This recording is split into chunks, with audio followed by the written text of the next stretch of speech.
Cars coming out, and here they come right now. The cars heading to the north end of the pit area. The 40 car.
Welcome to the world's greatest race course, the Indianapolis Motor Speedway. I'm Mark Janes, ready to take you through the next few hours as we set the field for the 101st running of the Indianapolis 500-mile race.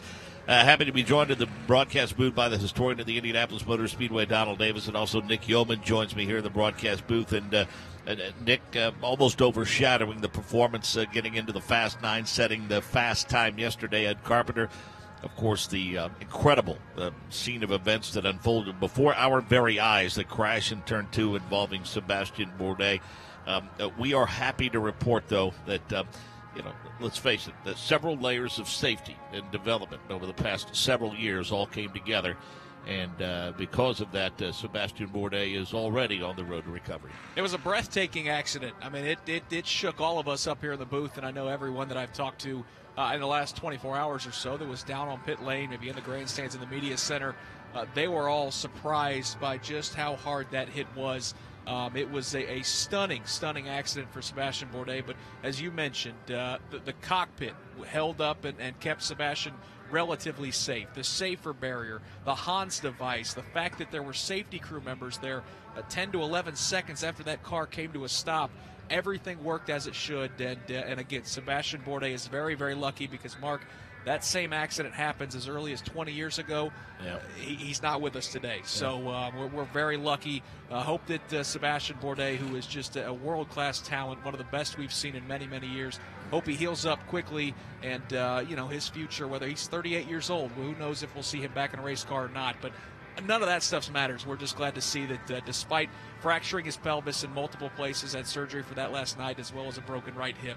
The good news is, though, Mark, that he is going to be with us for the foreseeable future. But yesterday was a very, very scary accident. As you mentioned, did kind of foreshadow or kind of downplay and scared us all and took a little bit of the buzz out of qualifying. But thankfully he's okay, and we're going to go set to go qualifying later this afternoon. 227 miles an hour, the estimate, when he hit the wall. And as we said, alive and well today as a result of that. And he had just turned laps in excess of 230 miles an hour. Read some of the accounts, over the last several hours especially, and from one account I read said that he felt a little bit of a wiggle in turn number one, and realized that he was really on the edge, and I think it was interesting to get the thoughts and impressions of the drivers that followed him out. Jack Harvey among those, very, very vocal in saying, look, when you see something like that, it puts things into perspective, and it's always tough for these guys to go out and turn laps after they see it. I was blown away by Harvey's comments, because a lot of times you don't hear that from the drivers. We always love to say that, it's amazing that these guys are able to block that out and at least go out there and do this job. But Jack Harvey was the first one that you really heard vocalize and say, it's tough to get in these race cars after seeing one of your brothers go out there and suffer a horrifying accident. All the guys that got him. Alexander Rossi was the next car out on the racetrack. He's driving through the speedy dry. He saw the replay. It says a lot about these drivers, Mark. They are tough guys and gals, and certainly to get in those race cars, it takes a mental strength that I don't have, you don't have, and it's just something that it's hard to quantify exactly what that means. We should establish that heavy rains fell on this speedway a couple of hours ago, and it appears for all intents and purposes that the drying efforts have been completed. Cars are starting to be rolled out to pit road for the practice sessions that we hope to see get underway very, very shortly. We have a couple of pit reporters following stories in addition to the one involving Sebastian Bourdais. Michael Young joins us now, who's caught up with Sebastian's teammate Ed Jones. Michael? Yeah, he provisionally starts on the inside of row 4. That's the best you could do, but that was a heck of a 4-lap average, 2:29.717. I had commented, I could hear the smile on your face. You were so excited, but obviously with the incident with Sebastian, the team a bit deflated, but it's qualifying today, and you got to keep into the game. Your thoughts coming into today? Yeah, exactly. It was great to have that first qualifying attempt yesterday, but it was a shame to, obviously, after Seb's accident. But that's what happens sometimes in qualifying. You're pushing the limits so hard, and Seb was obviously on a massive few laps, and when you're pushing that hard, that's sometimes the consequences. But obviously the team was very down yesterday. But with the Dale Coyne team, their spirit in the past, they've had downs and they've always come back stronger. And I feel like that we've got a great car, and we're going to improve it again in practice today and make sure we can be right up there again for qualifying this afternoon. Pressure on you additionally, since you don't have Sebastian's expertise potentially to lean back on? Yeah, it's tougher.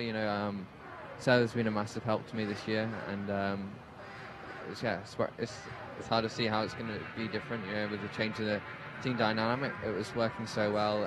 Everyone had a great relationship, and it was the perfect situation. So it's really upsetting. Firstly for Seb for his injury, for himself, and then on the selfish side for the whole team. It's one thing. We're having a great time out there, great results, and it's a shame for him to have to sit out for a while. Sometimes we looked at Sebastian and the success he had this year, but you have had an amazing season as well. We wish you continued success in qualifying today. Okay, thank you. It's Ed Jones getting set to go out and qualify day number 2 here, Mark Janes. Yeah, I'm glad that Michael brought that up, Nick Yeoman, because, again, Sebastian got off to a very good start. Got the improbable win at St. Petersburg after starting last, and then followed it up with the a runner-up finish, and had some bad luck befall him, starting at Phoenix, of course, then here at the Grand Prix of Indy, and then, of course, most recently yesterday. But I think this rookie shows that he's got some pretty good pace here with that Dale Coyne team. Yeah, that organization, all in all, has had a pretty good season. As you mentioned, Bourdais was the points leader after 3 races, off to a strong start, but not to be overshadowed is just how strong Ed Jones has been. He has fit right in with that Dale Coyne racing crew and has put together quite a few strong runs on road courses, street circuits, and then obviously, as you mentioned, he showed pace throughout the course of this week of practice. And then yesterday, boy, it's kind of bummed. Would have loved to seen him make the Fast 9 and see a Dale Coyne driver with a chance at the pole later this afternoon, but just got bumped and was 10th fastest. But, yeah, he's a guy that just does his talking with the race car. You know, he isn't really a brash, over-the-top personality. And certainly when he straps into that race car, though, he is just as talented as any young driver you're going to see, with some seasoning, with a couple years of experience under his belt that I hope he gets. Mark, there's no doubt in my mind Ed Jones is going to be a race winner, and ultimately, depending on how his career plays out, I think he's a guy that can win IndyCar championships. He is the real deal. Well, we mentioned conditions. Heavy rain fell at the Speedway to start this day. We hope to be practicing at this point. We hope that will get underway, as we said, shortly. Speaking of conditions, let's get an update on those by welcoming in Kevin Lee. Good morning, Mark. Actually, good afternoon, and the conditions are very good. We are expecting a fantastic day here today in Indianapolis. Right now it's 67 degrees. The track temperature is 82. And the forecast is excellent for the rest of the day. Sun has been peeking in and out behind the clouds. We're expecting low 70s and little to possibly no chance of rain the rest of the day. The track is just about dry. They've been working on some spots on pit lane, but we are very, very close to having the track open for practice today, maybe as soon as 5 minutes away for the first session.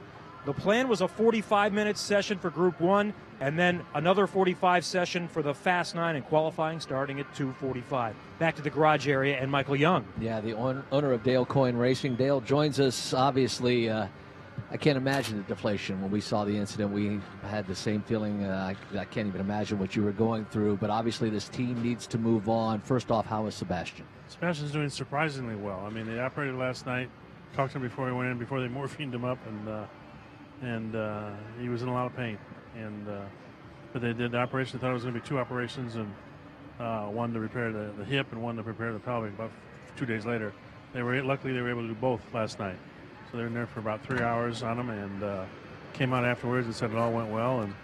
And this morning he was in good spirits. Saw him this morning, and he's himself again. He's ready. He said, "I want to run Sonoma." I said, "No, you skip Sonoma, you get 4 more months to rehab." So. He'll be out for the season. It's gonna put him out for the season. So he's got a broken hip. The ball has got 3 screws in it to hold it together, and then the pelvis they put a plate on with 6 screws on that. And but he's in good spirits. I saw you talking to Stefano DePonte of Dallara, and he was looking over the chassis. That was his first opportunity to look at it. I think he was even surprised how well it held up. I tell you what, the tub and the safer barriers here, saved his life. I mean, that was a Gordon Smiley crash, and we all know what happened there. And he just come out of this with that. His wife was there. I said that crash was as bad as it gets, and we're sitting here in the hospital room and we're smiling and joking. So it's a pretty good testimony to the safety that they put into these cars and the tracks put into the tracks. I know officially you'll come out with an announcement on the replacement driver later on today, but the status of this team and that 18 car. That car's done. That car's completely totaled. So we're getting the backup car ready and be there with 3 cars next weekend. Got a heck of a head in Craig Hampson in developing this car. Any changes in the crew now? Are you thinking along that to help Ed out, or what's the plan? No, it'll stay pretty much the same. We all work together. We all help each other out anyway, so that really is kind of a joint effort on everybody's part.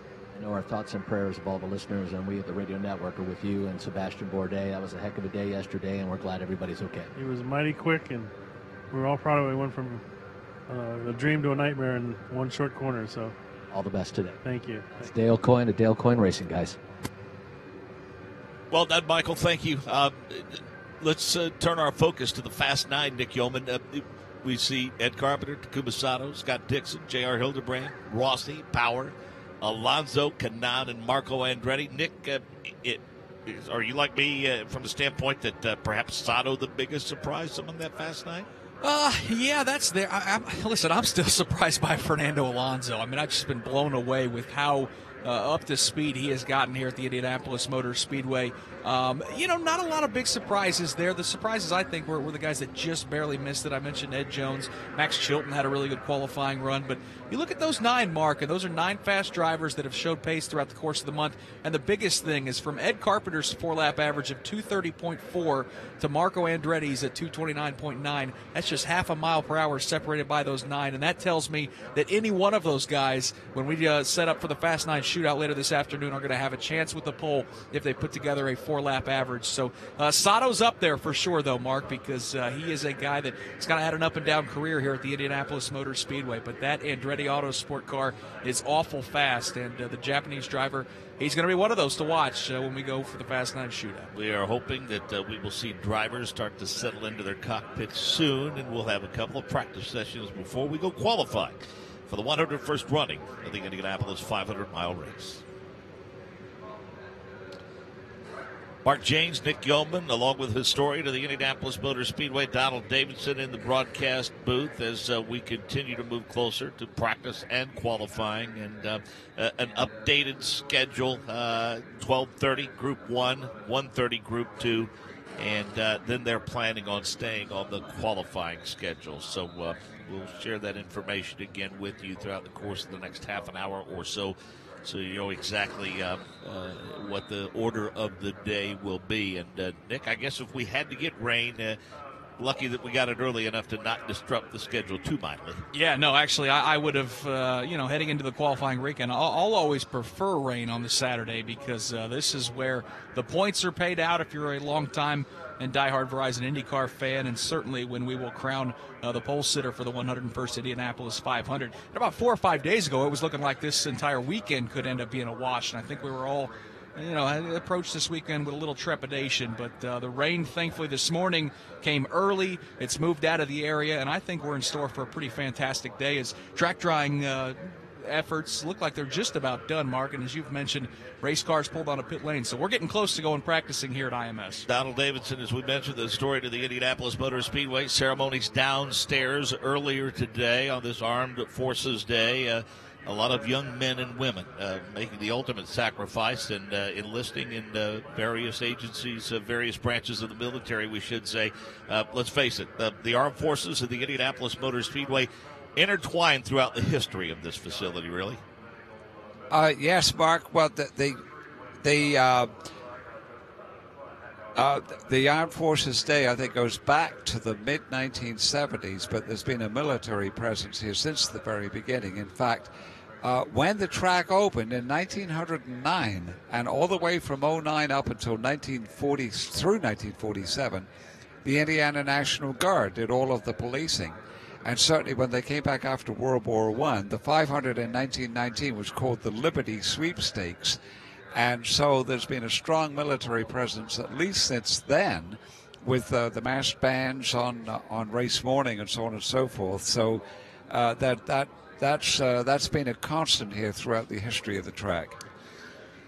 Well, kind of hazy sunshine is starting off this day. Let's go downstairs, check in quickly with Kevin Lee, perhaps an update on the Dale Coyne situation. Well, as Michael mentioned, the team is planning a statement here as they get things finalized, and we understand why they can't confirm anything at this point. Contracts have to be signed, and there are other things involved. But I can tell you that 2 outlets, first TracksideOnline.com and also Motorsports Talk with NBCSports.com, have both reported that James Davison will get that opportunity to fill in for Sebastian Bourdais with the number 18 car with Dale Coyne Racing. Davison, 30 years old, from Melbourne, Australia, has started 2 500s in 2014 and 2015, including 2 years ago with Dale Coyne Racing in a somewhat similar but very different circumstance. The similarity is that he didn't qualify the car. It was qualified by Tristan Vautier, and then he stepped in the car and finished 27th. He ran all 200 laps in 2014 for KV Racing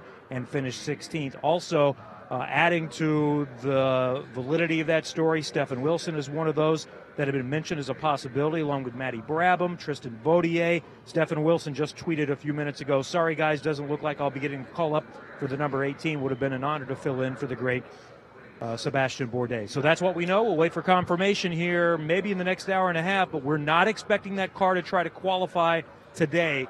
That would be a big effort to get it turned around. They're preparing the road course car that Bourdais drove last weekend at Indianapolis. So at best, what I'm hearing is that we are going to see them tomorrow on track for that final practice session from 12:30 until 4. And again, Nick Yeoman, Kevin just referenced what we're looking at now in terms of the driver will be the business side of this decision-making process, and that is something that very few of us are familiar with or have even a basic knowledge of. No, you're right, and I think, over the past 10 to 12 hours, the heartfelt choice that I think a lot of race fans were pulling for was Steph Wilson, right, because of the sacrifice that he made stepping out of that ride to allow Fernando Alonso. But ultimately, Dale Coyne Racing is running a full-time Verizon IndyCar team, and this is going to be an interesting storyline we're going to follow after May in terms of who he puts in that car full-time. So it's going to be interesting, Mark. Yep, interesting it will be, and we will watch that story unfold throughout the course of this day.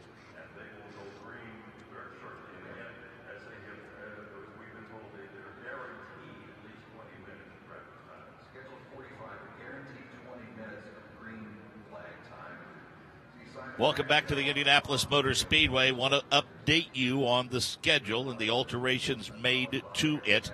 At 12:30, coming up just a couple of minutes from now, bottom of the hour, practice for group number 1. Then at 1:30, that'll be group number 2. And then they're planning on staying on the qualifying schedule. So I think it's very, very important at this point, Nick Yeoman. Good to hear that I think all of these teams, 1 through 9 and 10 through 33, going to get ample time to go out and shake down their cars. We saw in post-qualifying comments yesterday a lot of drivers, 10 through 33 now. It's very, very odd to hear it and see it and think of it. But Nick, 10th place is for 10 through 33. That's their pole today. For sure. That's where they want to start. For sure. And as we mentioned, there's points on the line for the full-time drivers, but there's a lot of guys that I think would be up front and tell you that yesterday was disappointing that they didn't make the the Fast 9 shootout. A lot of them come from Team Penske. Team Penske placed just one driver in the Fast 9 shootout. So for guys like Helio Castroneves, Joseph Newgarden, the Verizon IndyCar Series points leader Simon Pagenaud, as well as Juan Montoya, they need this practice session here before we go qualifying to get an opportunity to find a little bit more speed, to trim those cars out and see if they can maybe qualify their way back into the row 4, 10th position. That's the best case scenario for those drivers. So Ryan Hunter-Reay's another one, Mark. He was the first Andretti Autosport driver out on the racetrack yesterday for qualifying. Unfortunately, he had to be the guinea pig. I think the information he was able to give to his teammates probably helped them get into the Fast 9 shootout, because Hunter-Reay showed some remarkable speed throughout the course of the month of May. So he's had a frustrating qualifying weekend so far. So a lot for these guys to learn. And as you mentioned, it's good to see that despite the early rain showers this morning, we're still going to get an opportunity for practicing early on this morning. Kevin Lee, a couple of drivers in separate one-car incidents a couple of days ago. Spencer Pigot and Zach Veach.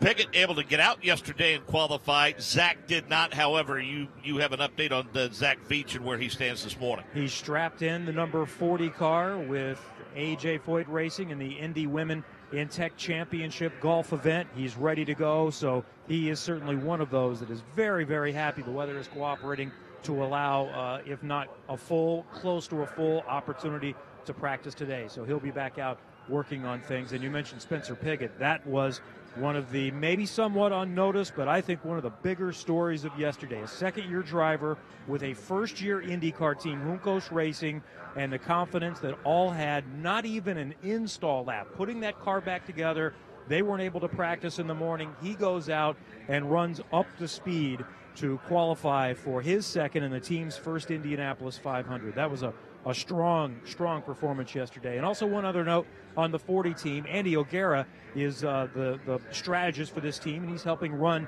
the third car for A.J. Foyt Racing. Andy has been a longtime staple in IndyCar racing. And it's also great to see his wife, former driver, former car owner, Sarah Fisher, with a headset on, helping out for the number 40 team for Foyt throughout the week. And I believe Andy Brown as well is involved on the engineering side of that race car. He had a fair amount of success with some guy named Hornish in Panther Racing. Yeah, they won a lot of races back then. A few years ago. As we mentioned, happy to have with us the historian of the Indianapolis Motor Speedway, Donald Davidson. And Donald, of course, they've been massaging this qualifying format for the past couple of years now. The one that I guess my generation, for lack of a better term, remembers, the 4-day qualifying with, pole day, bump day, and whatnot. That 4-day qualifying format, the way it stood for what seemed to be so many years, was that the longest tenure for a single qualifying format? Because I know going back to 1911, there have been several different ways in order for one to qualify for the Indianapolis 500. Well, the answer is yes, that lasted a long time, but there were even several changes. Once the 4-lap qualification system came in 1920, which was basically all the way up until just a few years ago, where it was you had up to 3 attempts but only one checkered flag. Even that was modified. From 1933 to 1938, they extended it from 4 laps 10 miles to 10 laps 25 miles. All of the qualifying runs were 10 laps, and it would take a while. When Bill Cummings won the pole in 1933, I think it was like 13 minutes, or very close to 13 minutes was the elapsed time for the run. And then you had people making the show that was sort of 14 minutes and something, and you really felt for the people that ran 9.5 laps and then had a problem. But if you take away that during the Depression in order to encourage more entries, and then also they were going for mileage and longevity rather than out-and-out speed, which is kind of a contradiction in terms because you had to go fast enough to make the show. But pretty much from 1920 to 1982, the rules were the same. And the only modification for 83 was that all those years they were given up to 3 warm-up laps before you either took the green or did not. In fact, in the very early days, you go back and read the microfilm, as I've done in 20, 21, and 22, and 2 things. One is that you had an unlimited number of warm-up laps. You signaled that you were going to make a qualifying attempt, but if you wanted to run 4 or 5 laps, you could do that. And then the other thing is that other cars could be on the track.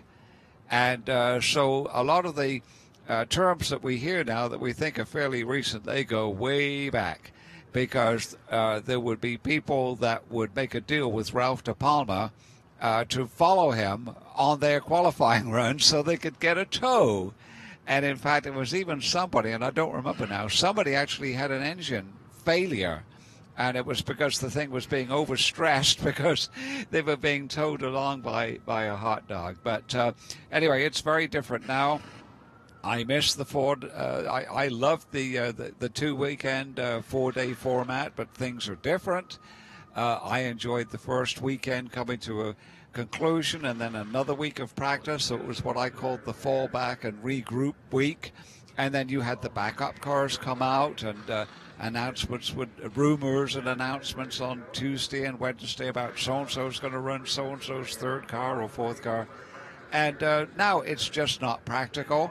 So I miss it. And a lot of people that come here year after year also miss it. But we just had to come to terms with the fact that things are different. So it's completely different now, but it's still extremely entertaining. If you can, once you understand it, it's a great show for the fans. Green flag, we hope, when we come back to the world's greatest race course. So, Donald, continuing that conversation, one of the things that has disappeared with the qualifying format now, I remember the anticipation of watching when I was working the pits, seeing the team principals, the owners, crew chiefs jump on golf carts, run up to the north end of pit road and stand there, yellow flag in hand. And it was always interesting, especially on bump day, to watch the chess game that occurred up there. Were you gonna wave that run off, or are you gonna stick with it? Sure, yeah, go ahead. Yeah. Oh, I didn't, okay. Yes, I agree. That was decision time, and whether that was, that could be on the first day when they were first starting out. That was just playing the game. Playing the game. It was on the teams to make that decision because you only got to take the checkered flag once. Right. And so when you're going out right at the very beginning, you don't know what the bottom end is going to be. It's the fastest 33 qualifiers. What's the slowest speed to make the field? We don't know that. We have to guess that. And so sometimes people would accept speeds that they thought were safe that later got bumped. And then there was a number of stories where somebody would wave off maybe one or two attempts and then struggle on their final attempt to achieve what they had that would have been good enough. And so, first of all, the crew chief or a designated rep, sometimes it was the owner, would be given the yellow flag and the green flag, and you had to wave the flag to signal that you were taking, that you were going to let your driver take the run. And I think that started in 74, because in 73 and earlier, the driver signaled the intention to make to be timed by raising their arm in the air. And that's hard to believe, but in 1973, now they're looking, they're flirting with 200 miles an hour, and the driver had to raise his hand to coming down the straightaway to signify that he was going to make the attempt. And so, anyway, that was decision time. So what the crews would normally do was do their stopwatch timing from a point up in turn 4. So then they would, when the car came out of the corner for the on the last lap, they would have to make that decision. Is this going to be good enough or not? And some people got it right, some people got it wrong. In the 2 minutes we have left in this particular segment, Donald, also I remember gamesmanship taking place in tech inspection, where they would pull cars in line. Yes.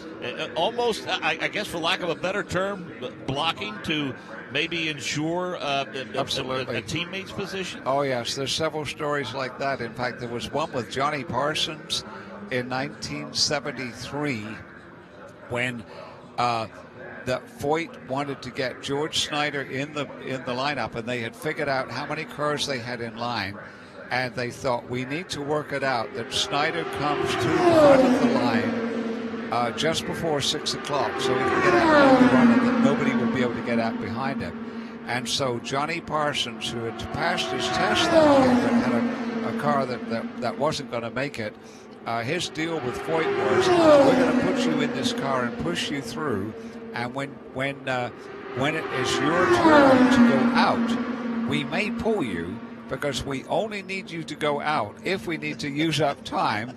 And there's a great photograph in a certain publication where it shows all of this. It looks just like a regular, lining up for qualifying shot, but there's a lot in that picture. And you've got Johnny Parsons at the line with Foyt talking with Jack Stein and the crew and his dad, sort of deciding, are we going to send him out or not? And then you can see Snyder about 2 or 3 cars back with the helmet already on, say, what are you fellas going to do? And then at the last moment, they pulled Johnny Parsons' car out, because now they, quote, didn't need him, end quote. And then it worked out perfectly that Snyder went out, the gun went off, and he finished his run and made the show. And by doing that, by the way, that's the answer to a trivia question. Who was the last person that raised their hand in the air in order to take a qualifying attempt? It was George Snyder in 1973. I've got another one, too, we'll get that to we that. may have time for a little bit later. We'll get to that a little bit later. Thank you, Donald. Great stuff as always. And I think those are the things, Nick Yeoman, that people miss the most about quote-unquote bump day. Oh, I think for sure. I mean, the drama and those interesting stories, I mean, that is what has made 100 runnings of this event so special.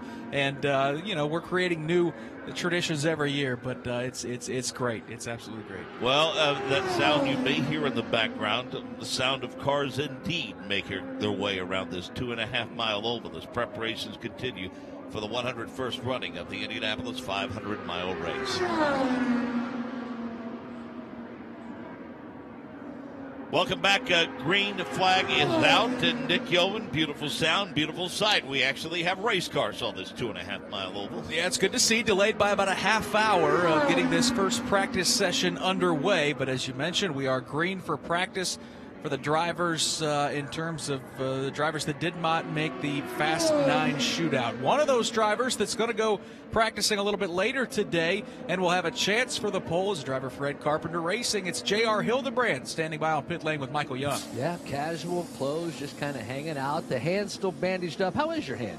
Is it better yet? It's good, man. Yeah, I'm definitely out of the woods of, like, doing further damage, I think. Still got the brace on when I'm driving the car. I get around for the most part without it when I'm not in the car. But, at this point, certainly on the oval, it's not really bugging me at all one way or the other. So just keep wearing it until I really don't need to.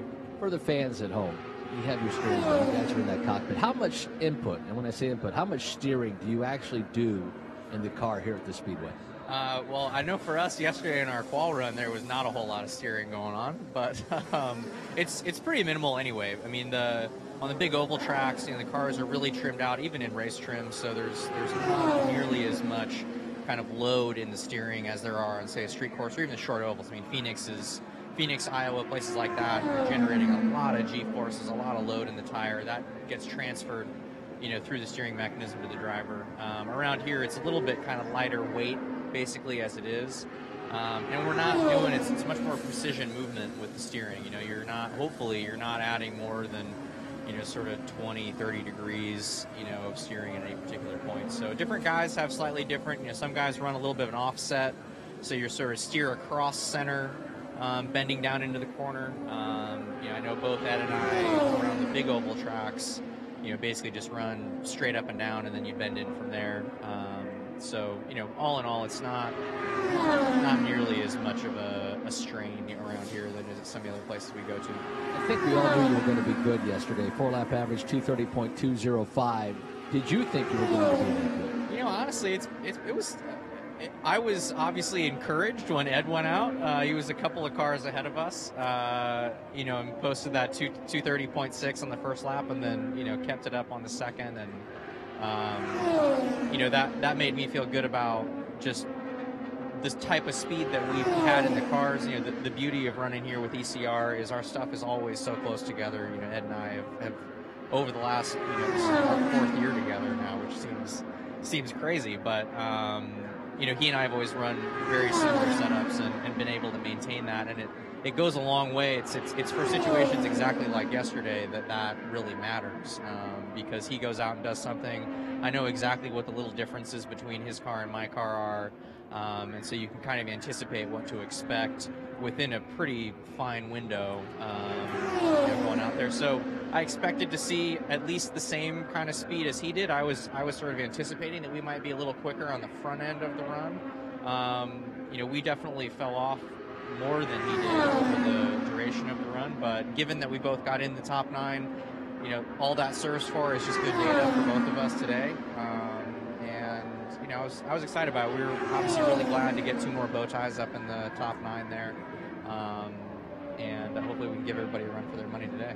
You'll get to go first of the 2 Ed Carpenter Racing cars. How much changing will you do today in this practice session? How much do you need to find, if anything? I think for us, we feel like we're in such a fine window, a fine tuning window at this point. I mean, the difference between Ed and I yesterday was super minimal in the big scheme of things, and even that resulted in a fairly noticeable difference between our 2 runs over the 4 laps. So, we feel like going out and practicing, this afternoon prior to our, qualifying attempts may just skew our view of what we're learning from the cars. So we're going to rely a little bit more heavily just on the data sets that we really trust in from yesterday. Both cars are totally out there by themselves, and try to optimize where we're both at, both learning from each other a little bit. And then the roles will be a little bit reversed from yesterday. Today, I'll go out first. I'll be quick to be on the radio to be, sort of translating how our run felt. And, hopefully hopefully that gives Ed, a little bit extra to go make it happen for himself.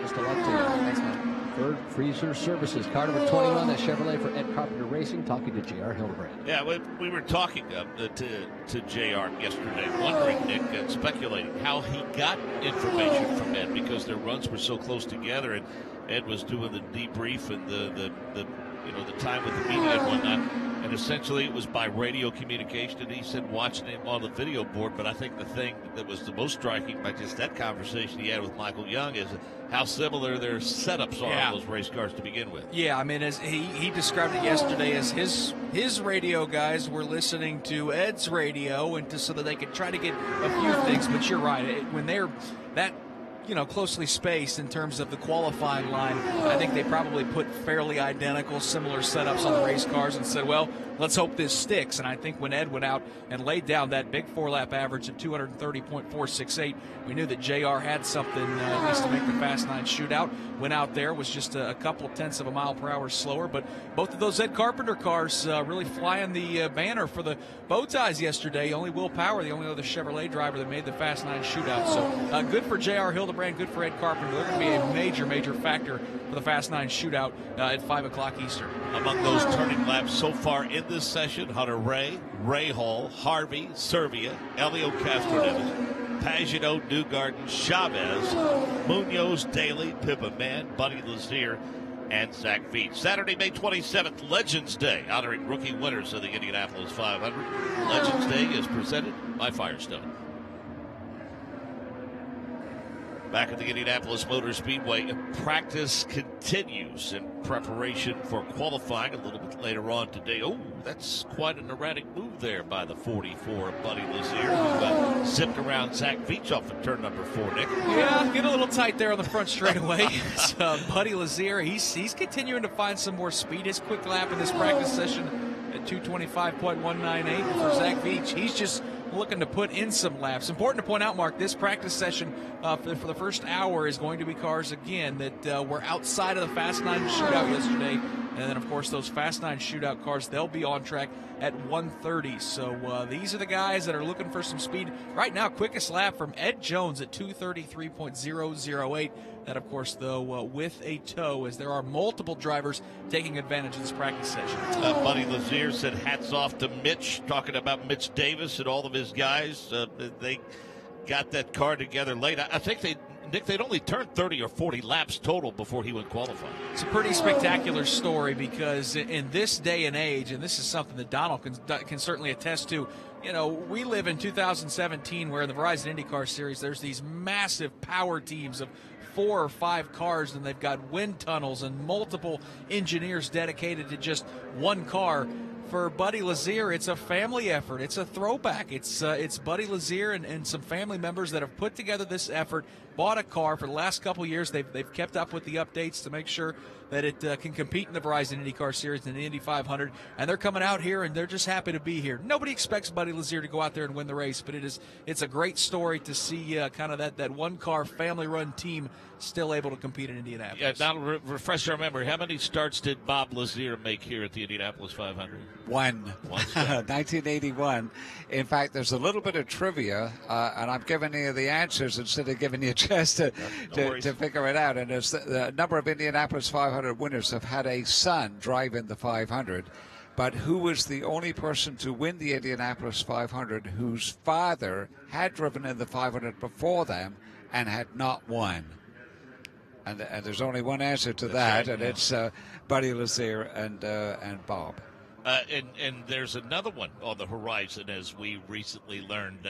Buddy's son, Flynn, Nick Yeoman, made a start in the Mazda Road to Indy recently. Yeah, that's pretty cool. I mean, auto racing is such a family sport. When you grow up around it, there's just a pretty good chance that you're going to want to compete and do what your dad or grandfather did. As you mentioned, a third-generation Lazier. We see a second-generation Herta on the horizon as well. So it's pretty cool, Mark. I know it doesn't make any of us feel any younger, but still pretty cool to see these young kids following the footsteps of what their dads, maybe their grandfathers, great-grandfathers have done. That's that's some of the lore of what makes the Indianapolis Motor Speedway so great. And we certainly don't want to forget about a guy who's worked with us from time to time as a driver analyst, our good friend Jacques Lazier.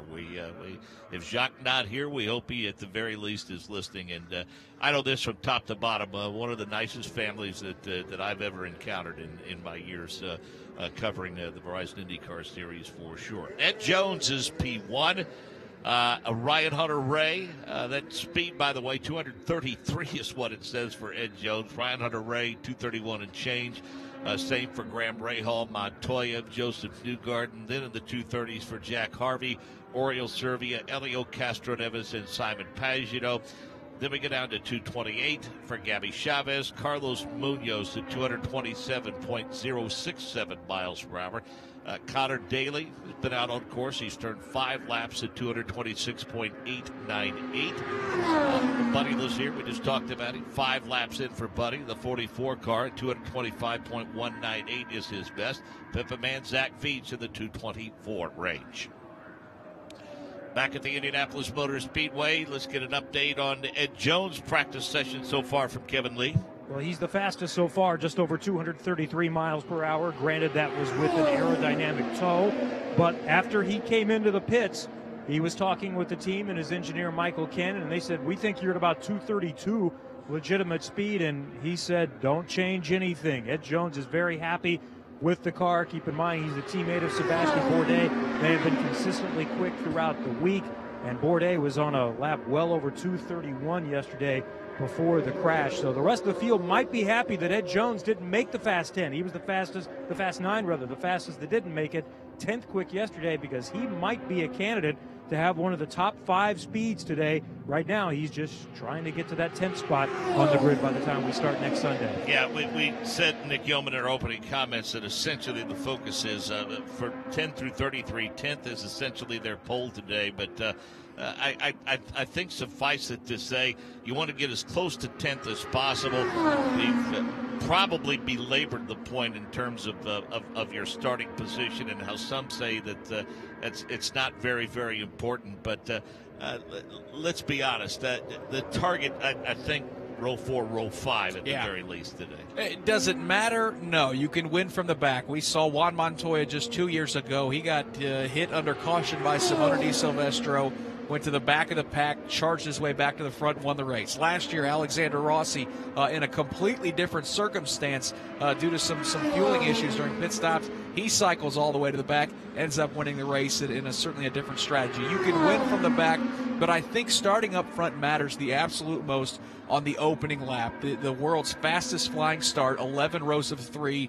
They roar to turn number 1, and oftentimes Jake Query's seen it in turn 2. I've seen it. It is just chaos as drivers are ducking and diving, trying to find spots to make it just to the back straightaway, and that is ultimately where starting up front helps you. So for these drivers that didn't make the Fast 9 shootout, if you can get into row 4 or 5, that turbulence, that dirty air doesn't affect these race cars nearly as much as those the back half of the field. So it's important to find the speed, and as we mentioned again, points on the line for those drivers as well. So there is a lot to learn in this practice session. Well, and I think, too, we've heard drivers reference it over the course of the last several years especially.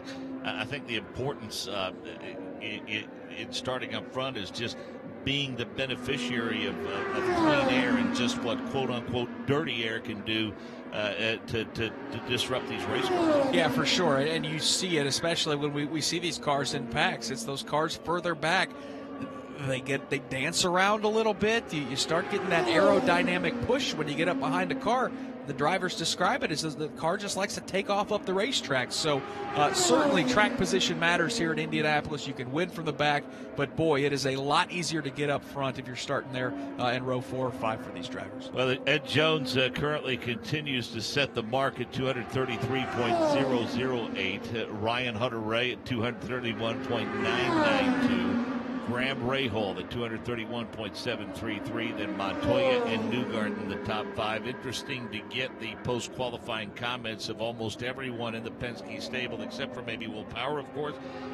They're all focused purely on race day, and they feel like that they're all going to have good race cars for the race. Yeah, Joseph Newgarden was pretty upbeat. He's had a rough week, had an accident in practice, and then in qualifying yesterday was only able to muster the 17th fastest time. But he said, man, I think our cars are going to race really well. Simon Pagenaud felt the same way as well. He wasn't nearly as disappointed or depressed as I thought he might be after only qualifying 20th yesterday. So I think those Penske Chevrolets, while they weren't fast for 4 laps, Mark, the captain wants them fast for 200 laps next Sunday, and it wouldn't shock me at all if the majority of those 5 cars that Rogers brought to the racetrack are in contention in the last 50 laps.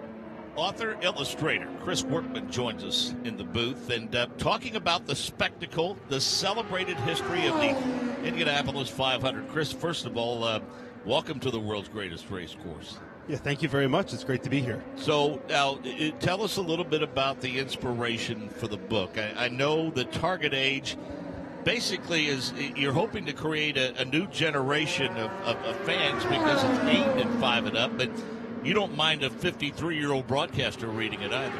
Not at all. The reality is there's enough facts in there that I think anybody might learn something new, even folks who have been a fan of the Indy 500 for a long time. I know I learned a lot as I was researching it.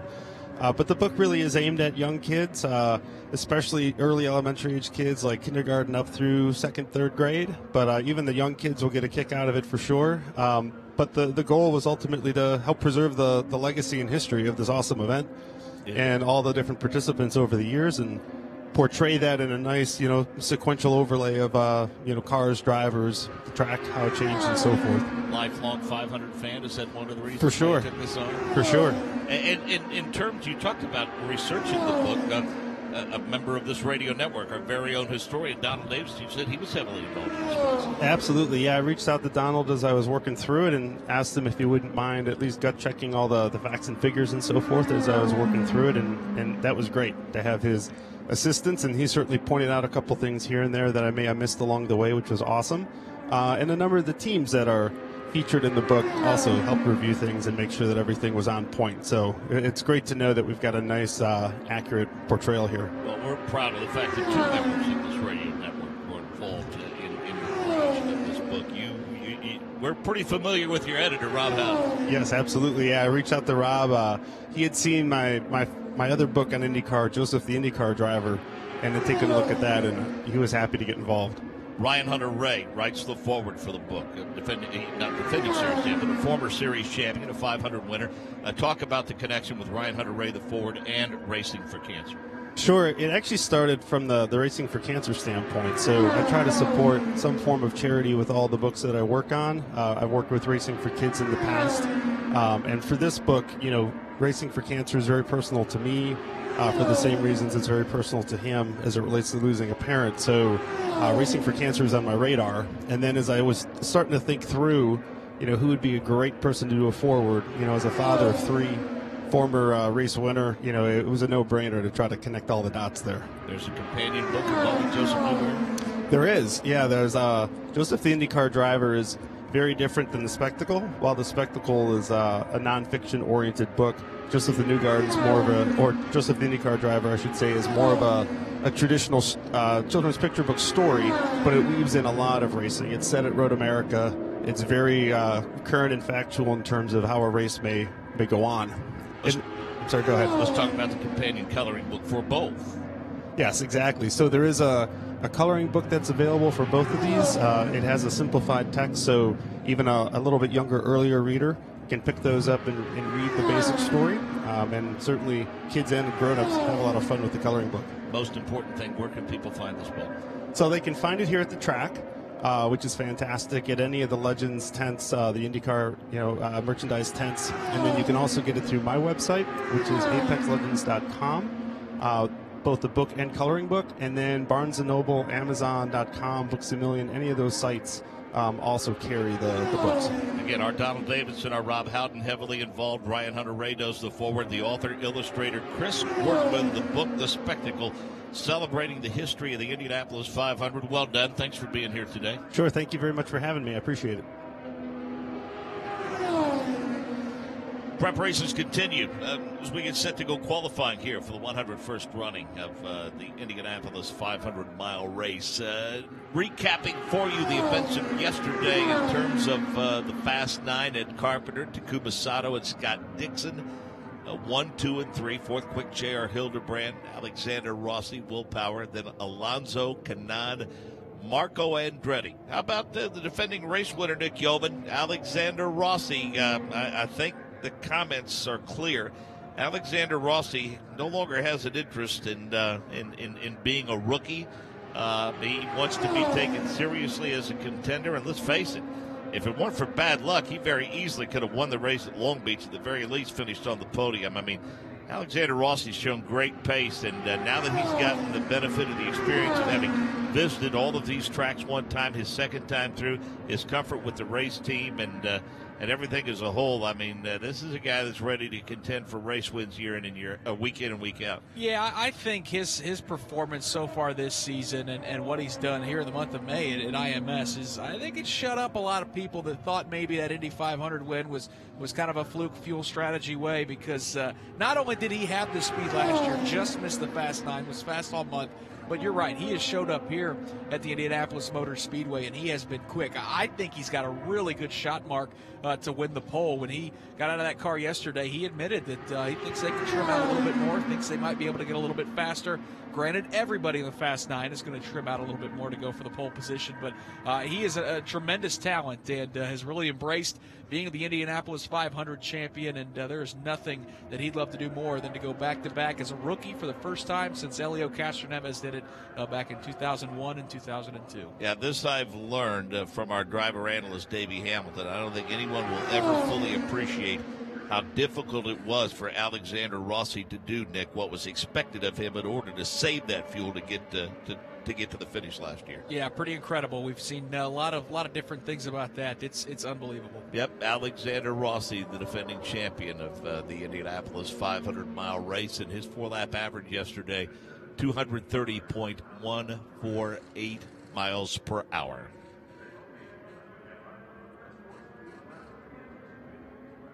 Practice continues here at the world's greatest race course in preparation for the 101st running of the Indianapolis 500-mile race. Okay, Nick Yeoman, we see outside of the Fast Nine, Ed Jones, Charlie Kimball, Max Chilton, Ryan Hunter-Reay, Elio Castroneves, Mikel Aloshin. Do we go rows 6, 7, and 8, maybe even 9, names like Newgarden, Rahal, Pagenaud, maybe Munoz and others?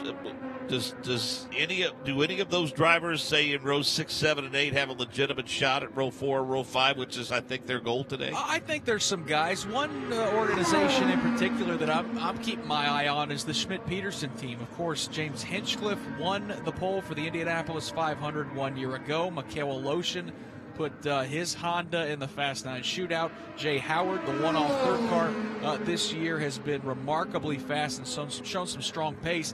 They didn't really have it yesterday, though. Jay Howard at 227.853 was only good enough for 22nd quick.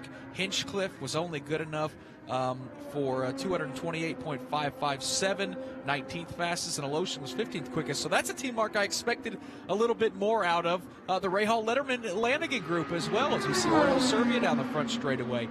He was searching for some speed, 24th fastest. Graham Rahal just 16th. So, Mark, there's a lot of talent in this field that I think walked away from yesterday's qualifying efforts a little disappointed with what they came up with result-wise. So just as much that I think that any one of the Fast Nine has a chance at the pole, I think it's a safe bet, Mark, that there's some guys deep in maybe qualified row 6, row 7 yesterday that I think are going to move up and surprise some people today. To Pit Road and Kevin Lee. If you weren't with us earlier, obviously we've been following the story of Dale Coyne Racing and their driver Sebastian Bourdais. At first the report was, and Michael Young talked with Dale Coyne, that Sebastian did remarkably well in the surgery. It actually went better than expected, and they were able to perform 2 surgeries and repair both issues when they were expecting a second surgery needed in a couple of days. So the prognosis is fantastic for Sebastian Bourdais. He was already talking about getting back in the car at the end of the season, but Dale said he should take the rest of the season off. So now the next story is who is going to replace him. Unfortunately, that is part of the business. We are expecting an announcement at some point this afternoon from Dale Coyne Racing, but that's not there yet. However, two outlets, first TracksideOnline.com and later NBCSports.com, report that James Davison will get that opportunity. A two-time starter in the 500 in 2014 and in 2015.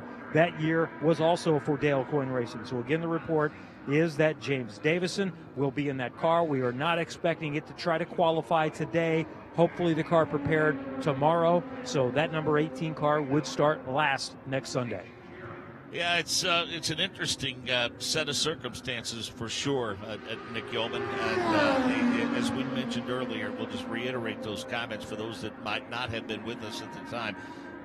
Now it's the business side of motorsports, and that is not, it is anything but one. Dale Coyne runs a full-time two-car Verizon IndyCar Series team. They're in every race.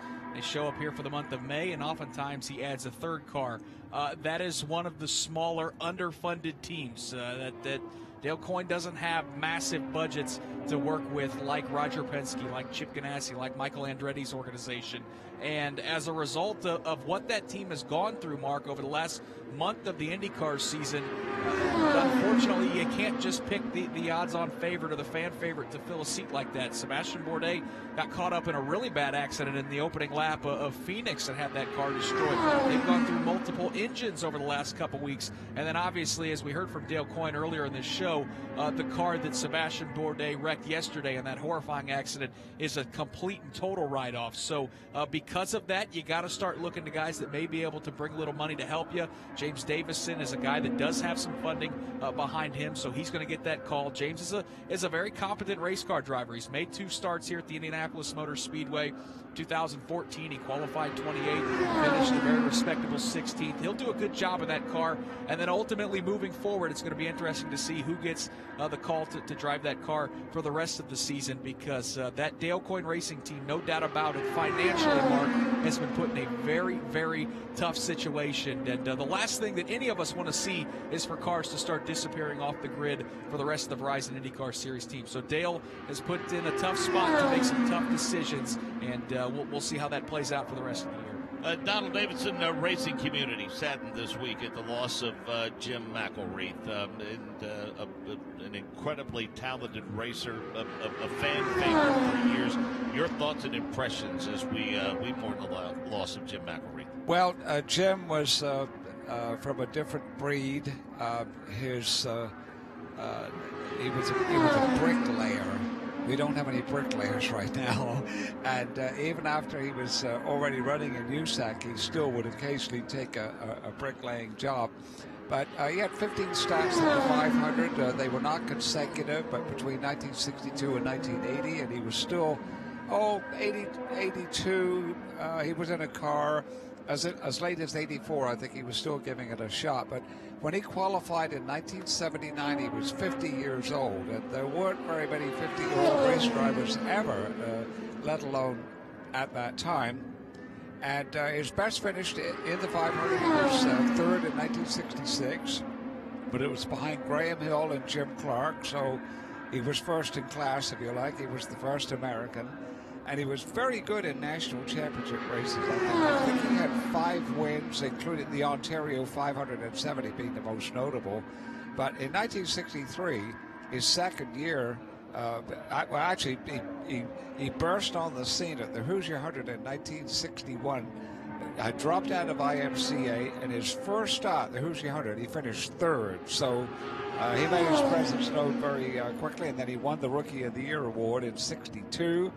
Finished 6th, but he started 7th and he ran 2nd. In fact, he was running 2nd at the 20-lap mark in both 62 and 63. But steady runner in championship cars. He was 3rd in points in 63, 3rd in points in 65 with 3 wins, 2nd in 66 behind Mario Andretti, and then 3rd again in 1970. So, and he ran dirt track cars and sprints, way after. He didn't need to be doing that anymore. So another one of those was just a pure racer. When you talk about the drivers that might have had a chance to win at the Indianapolis Speedway and didn't, He wouldn't be the first name that would come to mind, but when you go a little bit deeper, definitely Jimmy McElreath was a very, very tough competitor.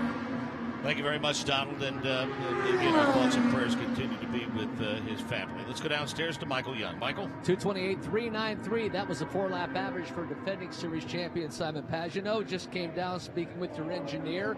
You said you did a 231.0. Was that with the tow? What did you guys find overnight? Yeah, no tow, so that's a good sign. We found a bunch of speed on the first lap of the run, so that's a way to make us smile a little bit. It's good, so we'll see what we can do. Hopefully we have a good run this afternoon, consistent run with some speed in it. Disappointed, frustrated. Obviously, we expect the Penske cars to be at the top of the timing and scoring chart. Walk us through yesterday and what you guys had or didn't have. Well, we didn't have speed, that's for sure. It's just great to see Will up there representing us for the Fast 9. Sorry. At the end of the day, it is Indy. There's sometimes a little bit of mystery to it, and the speed disappeared for us. The car was really well balanced, but we couldn't get speed out. So it is what it is. At the end of the day, it's sometimes your day and sometimes it's not. It wasn't yesterday. So we have a good race car. That's what I feel very confident about. We're trying to work on details now to get some speed that might help us also in the race. So we'll see. You, as a Frenchman, with the fashion sense that you have, I have never noticed, but you have a special pocket in your fire suit, that to keep your phone. How long have you had that? I think I was the fashion setter there. I actually was the first one to do it in 2012, so now everybody has it. So it's, I guess, people are following the trends. Now, you don't put your phone, you don't take it with you in the car, do you? No, back in the day, that used to be the cigarette pocket, but now it's the phone pocket. So. All right. Well, you keeping up with everything as far as social media goes, especially in the car. Well done. We'll see you later on today. I try. I just want to send a message to Sebastian. Get well, and we're all here with you, my buddy. Indeed, our prayers are with him. Thank you, Simon Pagenaud. We'll see Simon qualifying a little bit later on today. A couple of years ago, we were coming back from Baltimore. Got on the shuttle that goes to Economy Park, and a woman was getting off of that bus, Nick, and she had a couple of small children with her. And among the people that got up to help her get the luggage off the bus and everything was none other than Simon Pagenaud. Nick, I mean, he's just what a classy guy he really is. I mean, what you hear is Simon Pagenaud, much like his teammate Elio Castronetto. He is. He's a class act. He's a fun personality, a great guy. As the checkered flag has come out on this practice session. But yeah, he's just a really likable guy. Has really represented the sport well as the champion here for the last handful of months. Unbelievably talented. I mean, super fast in a race car on road and street circuits. Picked up his first win on an oval. But you're right, even more impressive off the racetrack. Just a really great guy, a guy that we've all enjoyed getting to know over the years. And that combination of him and Ben Bretzman and Kyle Moyer and Team Penske, it has been magical for about the last year and a half. And a long line of Frenchmen, Donald Davidson, who have enjoyed success here at the Indianapolis Motor Speedway going, I guess, back to 1911. Do we go back that far? The first Frenchman to win was Jules Gou in 1913. Jake's favorite driver, by the way. Then the next one was René Thomas just a year later in 1914. So I think that's the only Frenchman that won, but there's been a number of Frenchmen that were here. Is the story about Jules Gou about possibly drinking a little bit while he was driving? Is that true? I've always wondered. Okay, but that story's grown legs. Okay. And one version is that because he made 6 pit stops. One version is that he took champagne on every pit stop, and maybe he was singing while he was driving. Well, that's all greatly exaggerated. Did he drink champagne? Yes. And what several people were able to determine by even talking with Gou, and apparently even a gentleman I knew, one of my mentors, Charles Lytle, said that he asked Gou the question several times, and it kept varying. But the final version is that they did make 6 stops, and remember that the race takes like 6 hours to run at that time, and that he may have that the bottles were small. They were 4/5 of 1 pint was the measure, and that supposedly the bottle was handled to goo, and he would take a swig, give it to the riding mechanic, and the riding mechanic could take a swig, and whether they took any more or not, we don't know. And people laugh about this, but I mean, it was a hot day, it's bricks and mortar, and it's a rough ride. Now, Goo was a Frenchman, so, I mean, you know, he drank wine regularly, and no doubt, people laugh when I say this, no doubt it probably was a little refreshing to him and helped him to combat the terrible torture that these fellows used to go through. So, anyway, those that said, well, that story is not true and it didn't happen at all, well, read the quotes in the newspaper the next day and the magazines the following week. And my French is terrible, but it was something like, sans le bon vent, je ne serais pas été en état de faire la victoire. Roughly translated, without the wine that I couldn't have won the race. And then there was a rule put into the AAA rulebook the following year that words to the effect that it was not acceptable to consume alcoholic beverages during an automobile race. Now, your French is better than my English, so no worries. Let's go downstairs and check in with Jake Query. Jake? The lone Penske that will be running for the pole, strange as that sounds, is Will Power, who will be qualifying for his 10th Indianapolis 500. His best start is second. Let's begin with yesterday. Obviously, one would think that you just went with a different setup perhaps than the rest of your teammates, or were the conditions the best when you were out? Yeah, I definitely don't think the conditions were, I think it was the toughest at the beginning, which I think is promising for when we go to the Fast 9. But, yeah, I mean, it's tough around this place. Sometimes you have a fast car and you don't know why. It definitely had a really good balance. I never had to adjust over the whole run, so, yeah. Do you anticipate, you know, it obviously feels, at least to a non-driver, aromatically feels kind of the same. I mean, it feels like the air is about the same thickness. Do you anticipate that whatever you had yesterday is going to immediately transfer to today? No, unfortunately the wind is completely opposite, so that changes a lot. It makes 1 and 2 harder, obviously 3 and 4 easy. 3 and 4 are generally easy anyway, so you want the bag wind on, you know, at 3 and 4, but today it's a tough 1 and 2 wind. I saw you talking with Rick Mears and your teammate Elio Castroneves. Obviously, they have sat on pole here. A guy like yourself, Will, let's face it, you know, you're pretty experienced. You got a pretty good feel for things. Do you still pick the brain of those guys, and did they say to you anything about doing that pole run, which you've obviously tried to do before in qualifying? Yeah, I still definitely get some information from those guys. You know, Rick always has great information and understanding of how to drive an oval.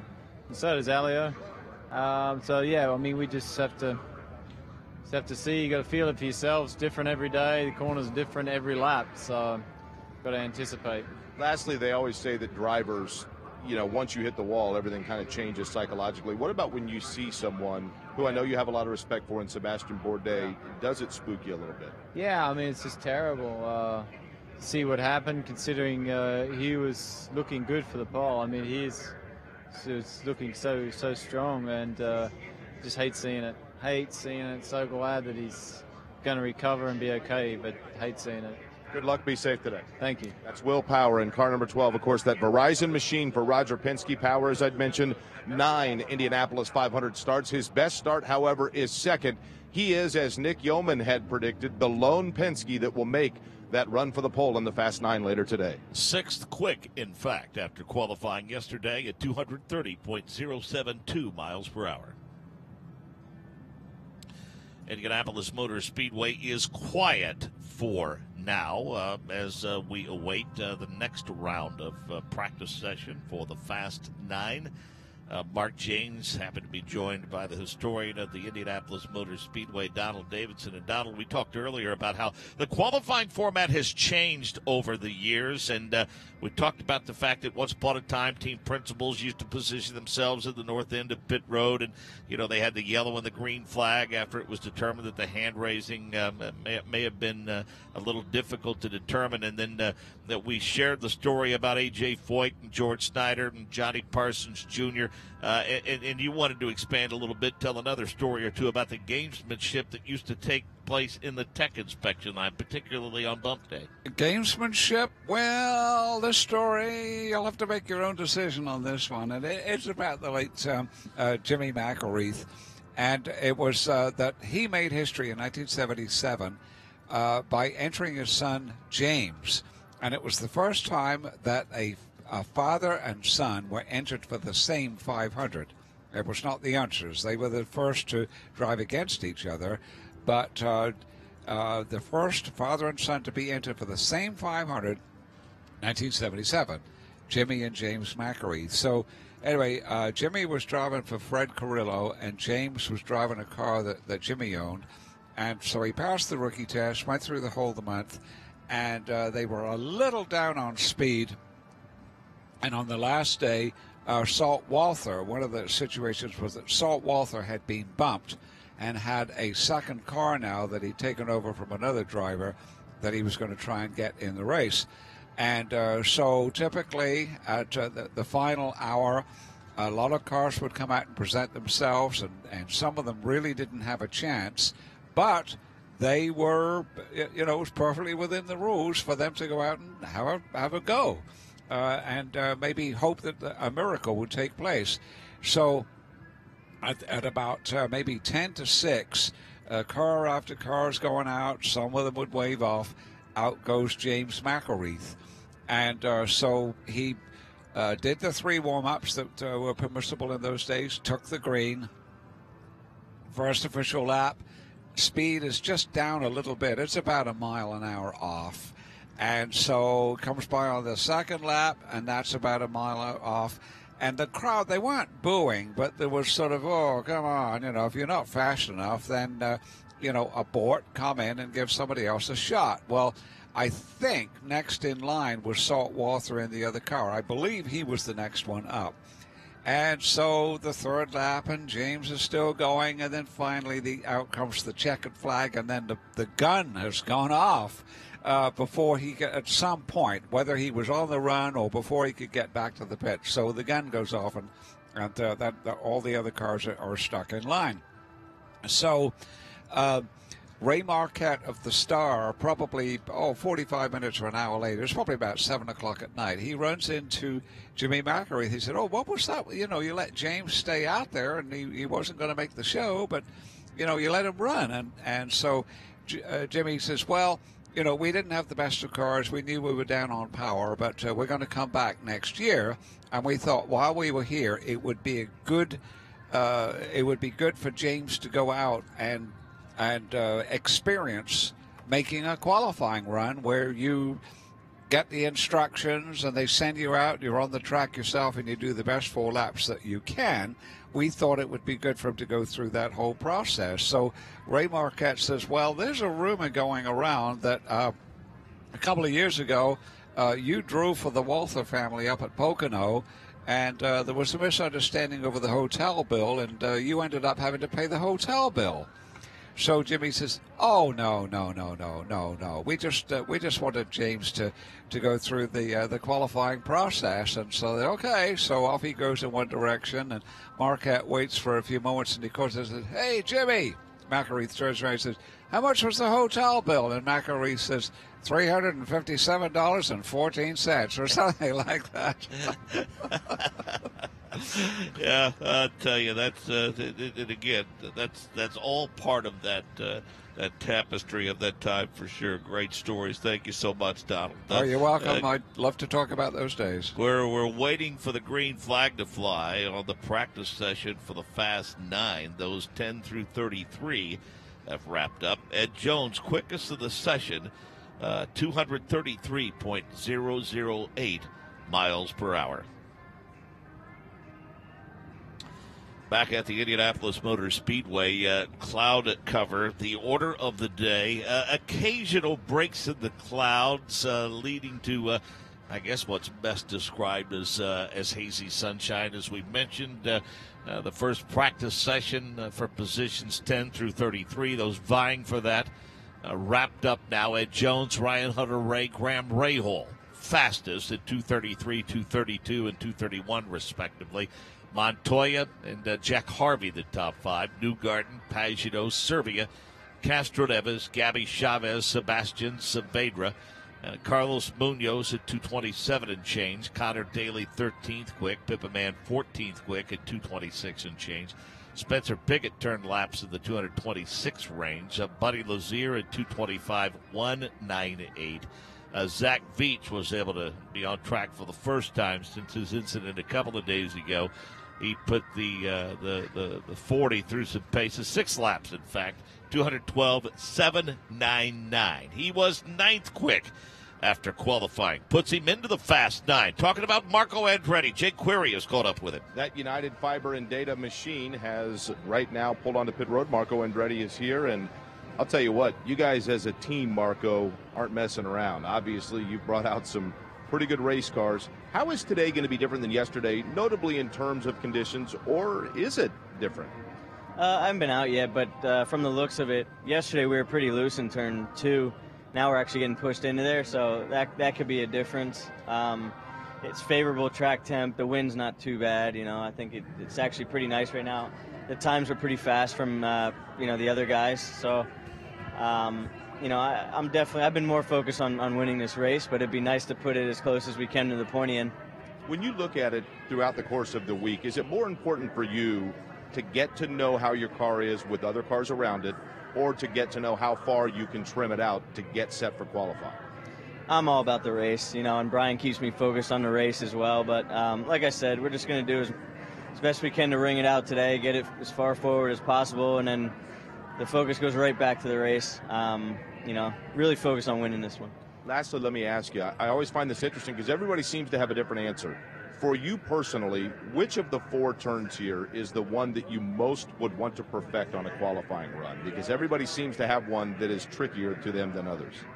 Through the beginning part of my career, it was always turn 1, but turn 2 has become the toughest corner on the track. I mean, obviously it's very wind dependent, but for me, you feel like I definitely feel the tunnel more getting up into there. It's like the car gets light and you drop into the bowl there, so you need the back end with you getting in. So hopefully we have that today.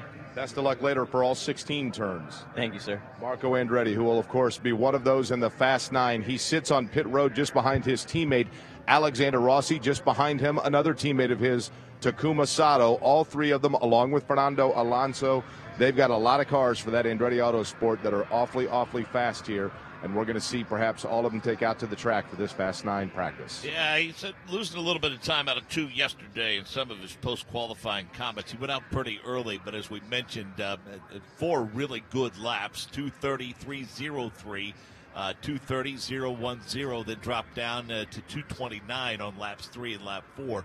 And again, the 4-lap average for Marco at 229.924 miles per hour that got him inside the Fast 9. This practice session will be for those drivers. And in case you missed it yesterday, Ed Carpenter with the fast time at 230.468. Ed will be part of this grouping. And then Takuma Sato and Scott Dixon. Also, J.R. Hildebrand. He was 4th quick. 5th quick was Alexander Rossi. 6th quick was Will Power. 7th quick, Fernando Alonso.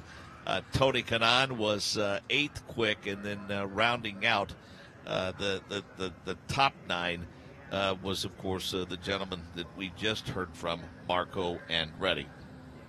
So we await practice session number 2. Jake on this has day. Rossi. Jake and, Rossi. Speaking of Alexander Rossi, we just mentioned him. Jake he was 5th quick after qualifying yesterday. What's the defending Indianapolis 500 winner think about his chances today in the Fast 9? He is not wearing his Indianapolis 500 winner ring, but he is the most recent to have won one. I'm curious, Alexander, I remember a year ago seeing you on pit road on this day and thinking, man, for a rookie, that guy's pretty relaxed. You seem just very poised. How's the mindset different now in year number 2? It's not. It's going through the same process. I think that yesterday was a lot easier because of lap 4. I mean, I just knew what to expect, and I dealt with it better, and lap 4 was what cost us getting into the Fast 9 last year. So I knew what to expect and how to handle it. Other than just getting to know the track conditions right now, what is to be gained in this practice session before you go out later today? Well, we're missing a bit of speed from P1 yesterday, so we're going for pole, so we need to find it. You guys have obviously a lot of cars here in the Fast 9 from a team standpoint. You're all great teammates, but does that go away when it comes to figuring out who's going to have the fastest car today? Do you kind of keep stuff close to the vest? No, not at all. That's not how Andrade Autosport operates. That's not how we as drivers want to work. We work all together until really probably the last 15, 20 laps of the race, right, if it's coming down to the win. So, if one car's on pole, we've done a good job. So it's all about getting someone up there, and hopefully we can lock out the top 4. Best of luck today. Thanks. Alexander Rossi, and whatever they're doing, Mark, let's face it, it's working because, as we mentioned, Andretti Autosport dominating so far in terms of the lineup for this Fast 9. Again, the defending Indy 500 champion, 5th quick yesterday. His 4-lap average, 230.148. Indianapolis Motor Speedway, Mark Janes, along with the historian of the Indianapolis Motor Speedway, Donald Davison. And Donald, we've had Mike Thompson from the Indianapolis Motor Speedway Hall of Fame and Museum join us over the past couple of weekends. But I want to get your thoughts and impressions on the phenomenal display that fans are enjoying. An event held there last night. I was fortunate enough to get the invite and be a part of it. It's essentially a chance to get up close and personal with the phenomenal history of A.J. Foyt. And boy, I tell you, much like in more modern times, I guess, Tony Stewart, it seemingly, if it had wheels and a motor, A.J. Foyt has driven it at one time or another and done very well. Well, it's a terrific display and very, very well received because race fans, you've got your the people that come in May at this time. There's casual fans. There's the people that are just Indianapolis 500 fans. And then you've got the short trackers that go back a way. And so I've heard so many comments on the sprint cars and the midgets and the Champ Dirt cars that are there. And then, of course, a whole other area is the sports cars, the stock cars. There's the Wood Brothers Mercury. It's not his 1972 Daytona 500. Leonard Wood was there last night, as a matter of fact. But it was what now? Leonard Wood was at the Speedway. Oh, last really? night. Okay. Yes, he was. Well, they loaned the car, and I think it's got David Pearson's name on it. Uh-huh. But it's very similar to what Foyt won the Daytona 500 for them, if that's sure. grammatically correct. But and also the memorabilia. I mean, a lot of the photographs and the things that you see in the glass cases, they came from Foyt. And I keep hearkening back to the Champion 100-mile-an-hour jacket. Those were so cherished by the drivers that I know there was a number of fans and sportsmen that wanted to see if the way they could wangle a 100-mile-an-hour jacket. But no, the only way, they were adamant, you have to earn one.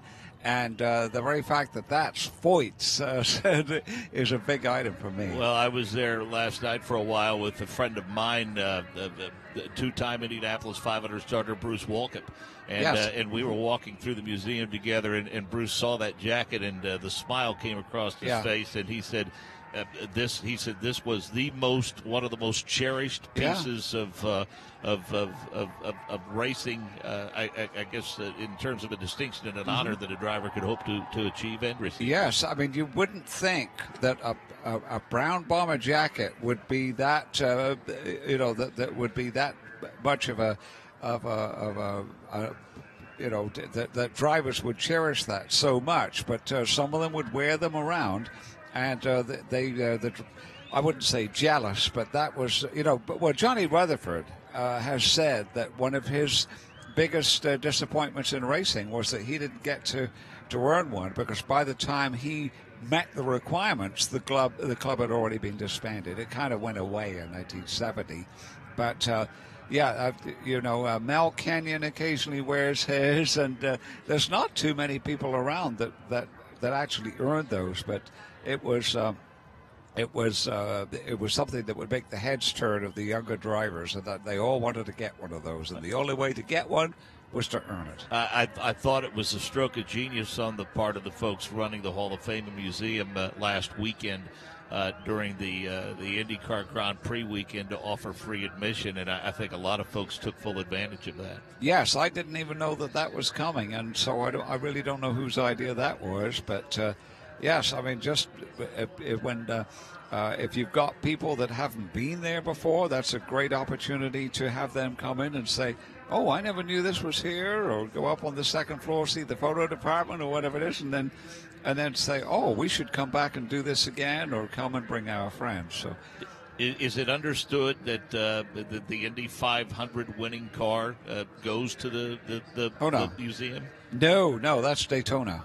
Well, I know it's Daytona, but there's a fair amount of 500 winners over there on display. Oh, there are, but they've come in various different ways. But as far as it being immediately retired after the race and wheeled in, no, they don't do that. In fact, when I first had an involvement with the museum, 1998-99, I remember talking to Eddie Cheever after he'd won in 98, and then when Foyt won in 99 with Kenny Brack, I remember both times I said, is there any way we could get would you like to have your car displayed in the museum? And they said, no, we need it.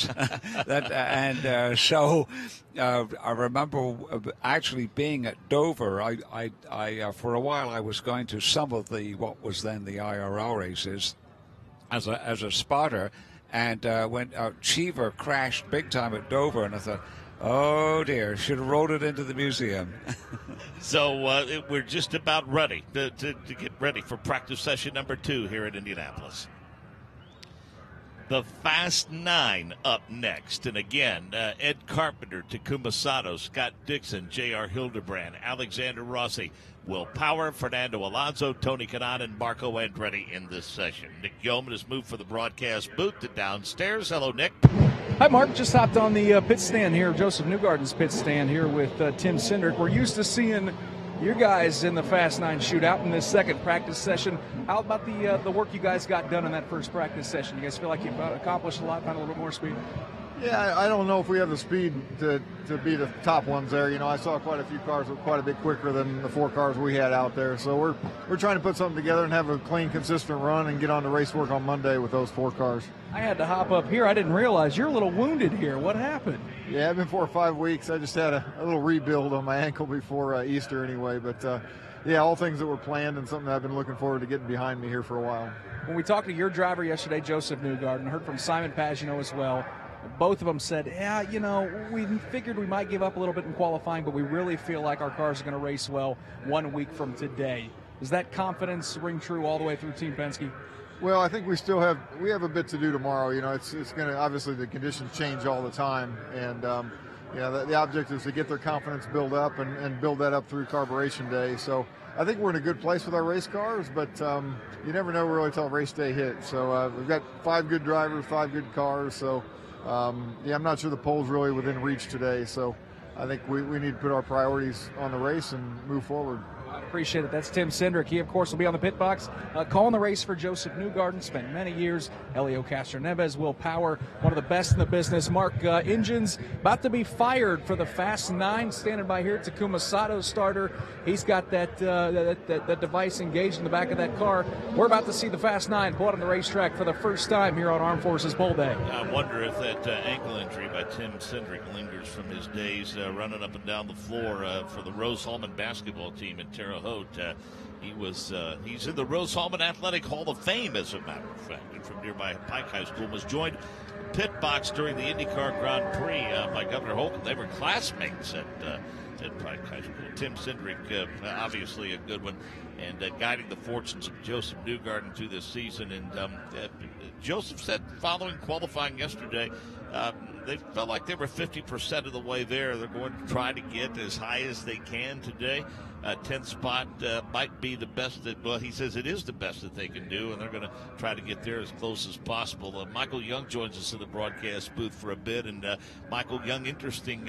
Even Will Power, for that matter, while he wants pole, obviously he's the lone bullet in the gun, if you will. Interesting to get the post-qualifying comments from all of those Penske drivers. They're focused, I think, solely on getting as high as they could possibly get in that 10 through 33 today. But I think they're all squarely focused out, as Tim Cindric said, carb day and race day. Just to put a capper on what you had said, Tim Cindric indeed told me it was an old basketball injury that he had suffered, that they had some bone fragments in his foot and his ankle there, and he wanted to get those removed, and that's how that has happened. I think Simon Pagenaud pretty much put the emphasis on the fact that sometimes this place is mysterious and you can't figure out why you're not going fast. Of all the teams, after 17 poles with Penske Racing, you would have thought they'd had this place figured out, but it is a mysterious place. Penske driver, I think we were all just a little bit surprised, but Will Power leading the charge. But indeed, they have some very fast race cars, and I had an opportunity to talk to Simon Pagenaud right there at the very end of practice. He's very confident this afternoon. He was very happy at 2:31. He thinks that he can do that on his own and get a good 4-lap average in. But again, race setup is what they're really concentrating on, and we saw, especially with Juan Montoya just a few years back when he came from dead last after that incident, charged through the field and won the race. You started this day back in the paddock. Just give us, now that you're here, a better sense of the mood and the feeling of everyone in that Dale Coyne team after the accident yesterday involving Sebastian Bourdais, and the wonderful news that we received this morning that he was already well on the road to a full recovery. Deflation, I think, would be a good word. The garage area, they have about 7 stalls in the garage area back there for Dale Coyne Racing. Pippa Mann and Ed Jones were there, and the team were kind of milling about, but with no sense of purpose, it almost seemed. They had some pastries lined up and some donuts and breakfast things for the crew members, and I think everybody was relieved that Sebastian Bourdais would be okay, although he'll miss the rest of the season. I really think, and I was down there with the crew for their first 2 laps when he came around and then hit the wall in turn number 2 on that 3rd lap. They went from the highest of highs to the lowest of lows in a matter of moments, and I think the concern that everybody had was the injury. Craig Hampson went by me. He goes, "Do you have any word on Sebastian?" I said, "I do not, Craig." And you could tell he was so emotionally involved in that moment. His dear friend, they've been working together for years, and it was a tough night for everybody. But as we had talked to Dale, the surgery went well with not only the pelvis but the hip as well. They got everything repaired, not having to go back in for a second time to operate. So good news. But again, what was a fantastic season, starting on the highest of highs, has hit the lowest of lows, and now they have to find a way to rebound and get through the rest of this 2017 campaign. Donald Davison, no question that these drivers in particular are living in the best of times, I think, in terms of safety innovations. And you know, in many regards, this place has been kind of a trendsetter, if you will. We talk about the Hamato safety team, and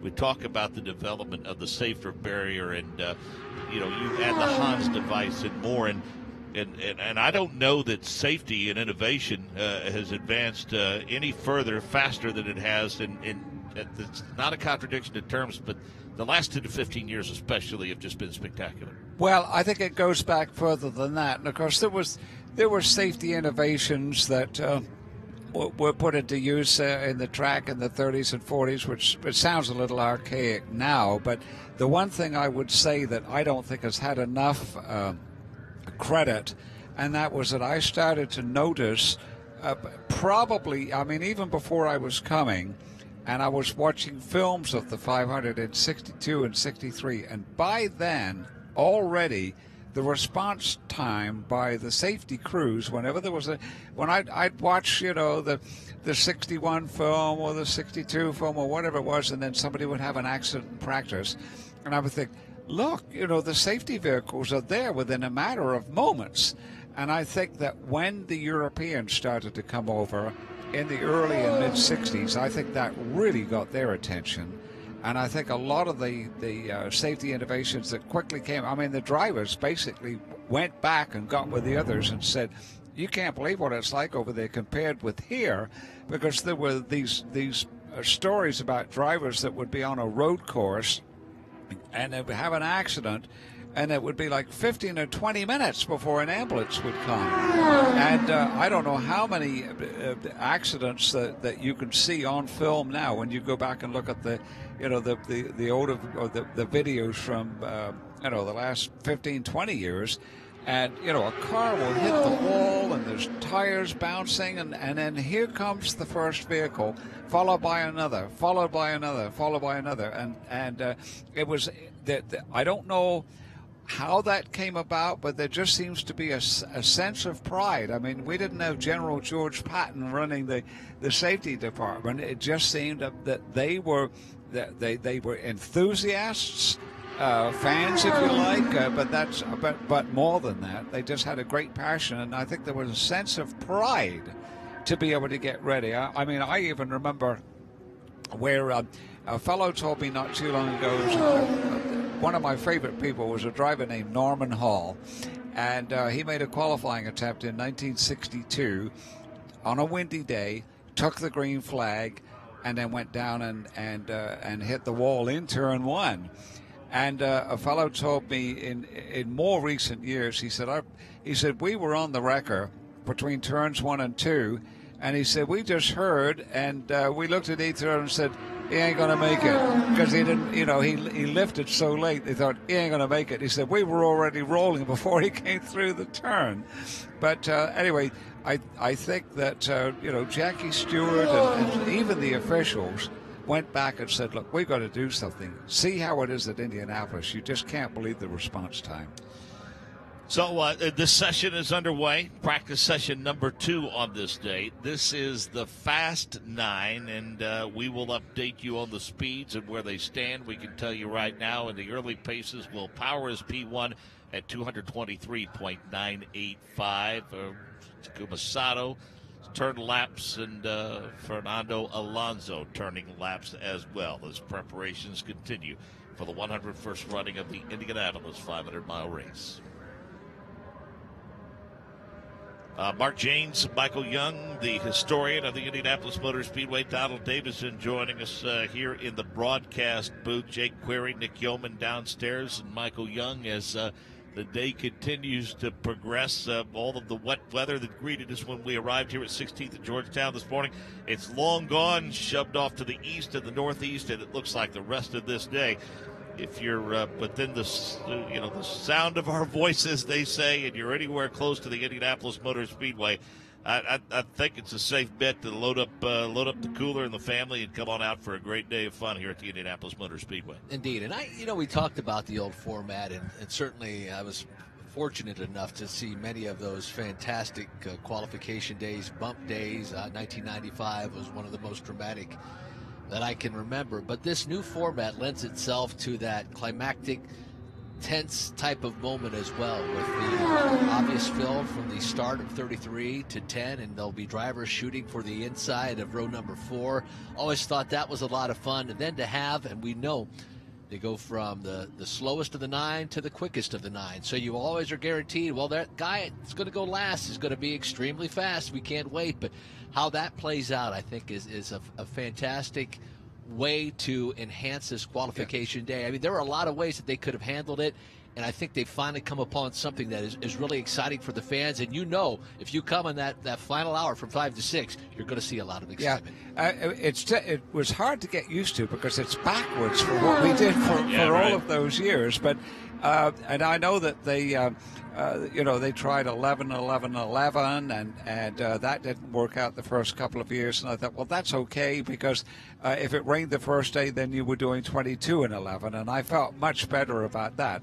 That was a whole other thing which is gone now, so we don't really need to be talking about it. But I know that a lot of the journalists, a lot of the fans would say, we qualified all day. We had running all day. We're going home, and there's 11 cars in the race. And so anyway, that has been modified to what we're doing now. And it's just hard to get used to. But if the weather cooperates, then what you're doing is sort of building to the final. So it could be that the last qualifying run of either day wins the pole. It doesn't always happen, but we're out here to see whether he can do it and whether he can't. So it's sort of, the feeling is the same, except that it used to be, is he going to make the show or not?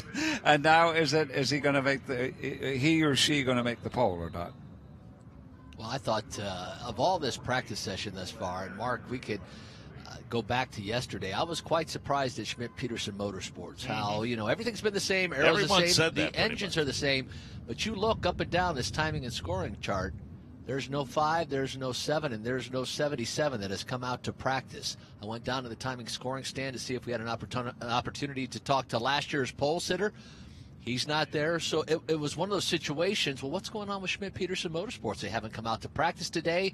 They weren't what we expected them to be yesterday, so little bit of drama unfolding as we get set to qualify later on this afternoon. McKellar scratching his head a little bit yesterday. He said after the week we had, the year we had last year, that's not where we expected to be.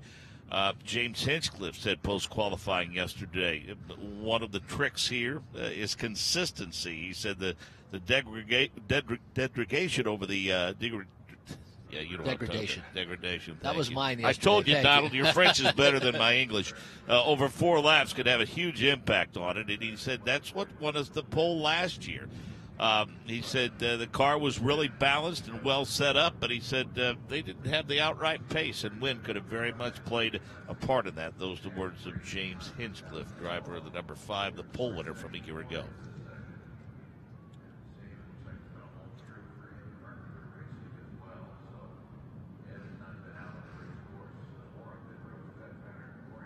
Back at the Indianapolis Motor Speedway, an update from Gasoline Alley with Jay Query. You guys had talked earlier about Dale Coyne Racing and the garage area back here. Just wanted to update. The team has now made it official, what we have reported and heard earlier, that James Davison will be the driver that fills in for Sebastian Bourdais after Bourdais' incident yesterday during his qualifying run. Couple of interesting notes about it. First and foremost, you can tell that, now relaxed would be the wrong word, but a sense of relief among everyone here that Bourdais, as we know, did have the successful surgery. We've talked a lot about that, and everyone here, of course, wishing the best for the Frenchman Sebastian Bourdais. But there still is a race to run, and, of course, they are preparing that machine. It is the number 18 machine, the backup car, if you will, that typically is set up for road and street courses. They will make that conversion aerodynamically for the oval, and it will be James Davison that will pilot it. Now, when I came over to try to talk to James Davison, he wasn't in the area, and the team told me they thought he was actually down at credentials, getting his credentials finalized to be able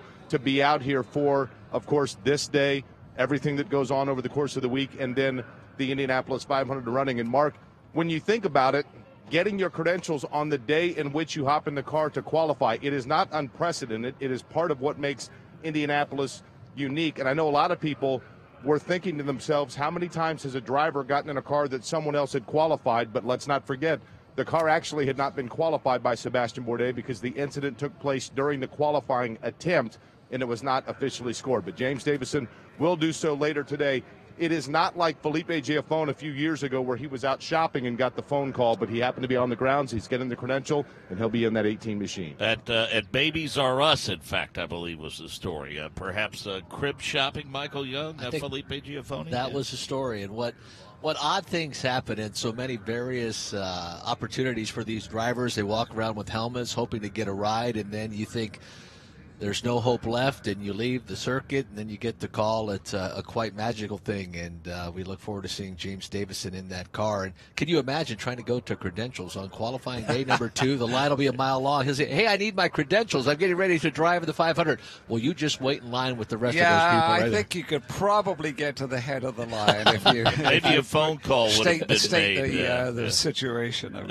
2 starts for James Davison here at the Indianapolis 500. He started 33rd for Dale Coyne in 2015 and finished 27th. He ran for KV in 2014, starting 28th and finishing in the 16th position. And, this is a guy, again, multi-talented, Michael Young. He's been in a lot of forms of racing. I mean, he's driven sports cars. He actually made an Xfinity start, Grand Am Series, and going further back, finished second in the Indy Lights Championship in 2009, winning a race in 2008 in Indy Lights. This is a guy who's hung around and, is I don't know that super sub is an accurate moniker for James Davison, but he's certainly somebody that teams look to in times like this. Well, and I think now, looking back on this and that decision kind of makes sense. 2015, he ran with the team, so the team had worked with him for an entire month, familiar with him, does a lot of sports car racing, actually tried to change the James Davison to J.D. Davison to try to Americanize himself a little bit and try to find his way as he did sports car racing over here, but certainly won't need a lot to hop in that car. And I have to give hats off. I talked to Stefano DePonte, and he was actually in the garage with Dale Coyne. That was the first opportunity. Stefano with Dallara, that was his first opportunity to see the tub, to see the chassis that Dallara put together. And he walked out, and we had an opportunity to talk, and he goes, it's just amazing how well that tub held up, that just the front end sheared, but it took the entire right side off, but it did its job. And with the combination of that safer barrier and all that Dallara has done to improve that DW12 chassis with all the additional reinforcements they have done, Sebastian Bourdais is a true testament to how far the cars have come here at the Indianapolis. And some of those reinforcements came as a result of the incident 2 years ago with James Hinchcliffe here at the Speedway. Indeed. So that all that reinforcement of the tub, all that extra carbon, that they really were worried about that side impact and the front end. So the nose sheared itself off, but where the nose goes onto the car, there was just a little bit of where the tub actually rubbed off. But other than that, it was completely, well, not completely, but it was extremely durable, and it was very impressive how well that held up, considering 100+ G's into that wall at probably the worst angle you could ever go in. Well, Donald? Oh, just I was talking to some of the others last night, this morning. I do not remember another occasion where somebody had the fastest 2 laps of a qualifying session, and it wasn't just like it was, Sunday in the old format and only 4 cars went out, but the entire field went through except for the one car, and the fastest 2 laps turned were left on the table by Sebastian Bourdais. In fact, I don't think anybody else had a 2:31, and both of us were right. 2:31s. I don't think anybody else got to that. And I know people have gone out and, broken the track record on a lap and then had an engine problem. But for somebody to actually have an accident after 2 laps like that, I'm not sure that that's ever happened. A bunch of us could not come up with one. I remember we were at Fontana one year, and Robbie Buell had a pole run, and an oil line let go when he took the checkered flag, and he hit the wall and was injured to the point where he couldn't start the race. And I believe it was Memo Gidley that spelled him in that race. I didn't remember that. That was several years ago with Robbie Buell. Let's go down to pit road, check out Jay Query. Buddy Lazier, of course, won this race in 1996. 20 Indianapolis 500s it will be for him when he takes to the green flag. Talked to you yesterday, and you said, you know what, you were proud of the way that these guys put this car together, and it was impressive. And you just wanted a couple more laps to try to continue building speed. Looks like you guys found something. Well, yeah. I mean, we're every time out we've been a little bit quicker, a little quicker. I got to say, Mitch Davis done a great job with sort of leading our team this year. All the guys on the crew, they've never worked together. There are some that are new to IndyCar racing. They've all really done a great job for what we had to overcome. We had to really basically rebuild the car since Monday. We got out on Friday, got 30 laps, and went and qualified yesterday. So, I think every time out, we were focusing on a race car, but it's always nice to qualify, have a little bit of a qualifying car. We have more of a race car than we do a qualifying car. Your career, buddy, at this place, you have been so good and so consistent here. How many laps does it take you realistically to kind of reacquaint and think, okay, this feels good? Well, I don't know. You would think I would get comfortable, but this place is just. I give it a lot of respect, and it's a very special place. There's nowhere else in the world that you're sustaining the load, the corner load, for mega amount of time. I mean, there's nothing like Indianapolis Motor Speedway in the world. Is the way it challenges the driver and the machine. You're literally in the corner here more than you are in the straightaway. And these are all at sub 20, 220, 230 mile an hour. Cornering. It's just so challenging to the driver, and I think it's that challenge that keeps me coming back.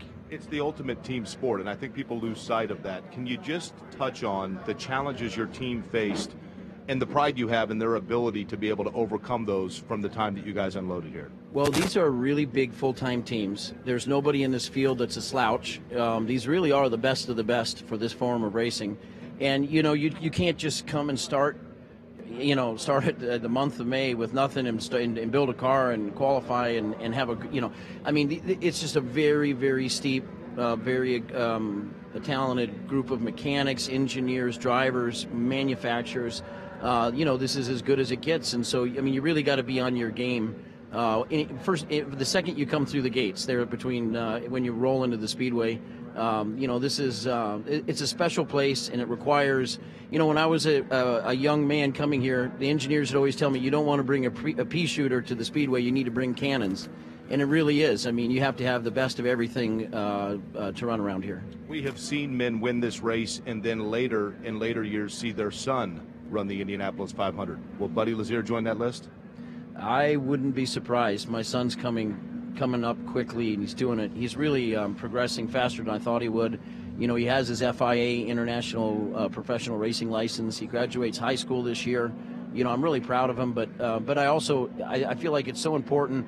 The way motor racing is going today, with all of the emphasis on marketing and engineering, it's so important that a race driver is educated. So he'll continue to race while he goes to college. He's going to go to DU, but he's going to continue to progress through the years. And yeah, I think you'll see some special things from him in the future. This place is like family to a lot of people, and your family's been a good one to always see out here. Best of luck for the rest of the month. Well, we really enjoy being here. Thank you. That's Buddy Lazier, and it's car number 44, of course. And, his father had told us at St. Petersburg, Mark, that they anticipated being here. They have done it once again. And in addition to that, the sponsor that they picked up over the course of the weekend, The Factory, which is the Factory D1Indy.com, that is an affiliateship with Jeff Teague of the Indiana Pacers.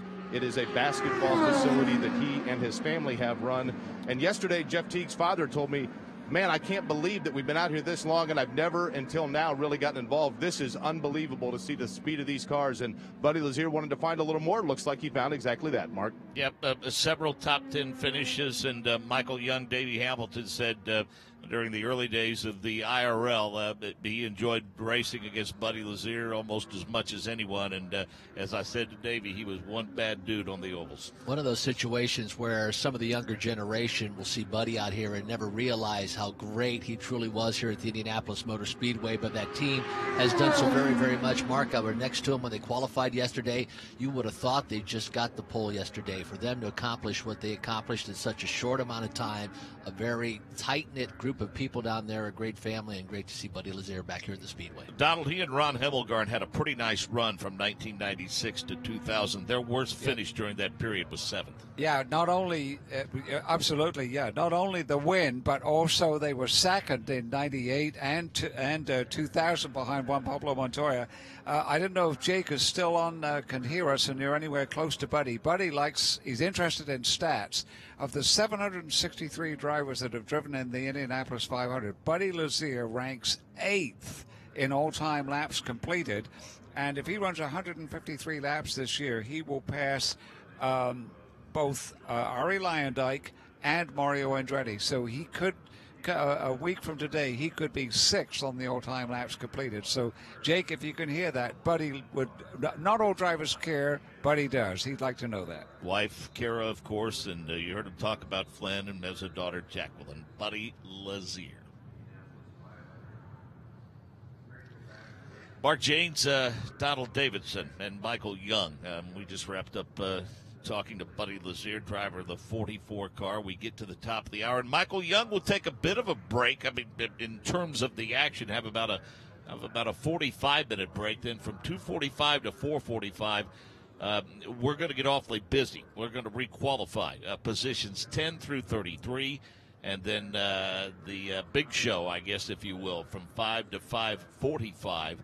When the Fast 9 will slug it out. I think interesting, again, to complement this format, we'll start with Pippa Mann and then work our way up to Ed Jones, who qualified provisionally in the middle of row number 4, or the inside of row number 4, I should say. Great format. People would come out and practice a little bit earlier today, may have found a little something. I know there's a lot of people concerned about qualifying yesterday, the green track, with the temperatures coming out, trimming out, and obviously Sebastian Bourdais was way trimmed out. So now they feel a little more comfortable. Now we can trim out a little more. So some of those slower cars, the Simon Pagenaud who qualified 20th, or the machine of Jack Harvey for Andretti Autosport, who we know can be extremely quick, those type of cars, I think we'll find a lot more speed. And by the time we get to find out who's on the inside of row number 4. It'll be very competitive for that 10th position. You know Ryan Hunter-Reay is going to be chopping at the bit. Then we'll take a small break and shoot out for the Fast 9 for the pole of the 100th running of this Indianapolis 500. Ed Carpenter, I don't want to say shocked the racing world, but it caught a lot of people by surprise yesterday when he came out and put that 4-lap average together of a 2:30.468. I really think we can get a 2:31 4-lap average today. Tell you how times have changed, Michael Young. Did you ever think there'd come a day when drivers would say, boy, I sure hope I can get 10? No. But now that's what the goal, you know, you go to the old format and you had to bump, so you'd get a bunch of cars bumped in, and you remember when Arie Luyendyk broke the record, he was way back in the field because he went on the 3rd day, I believe. He finally went out on the 3rd day, wasn't it? Second weekend? Stand by here. We got some business to take care of here, and then we'll come back here to the Indianapolis Motor Speedway.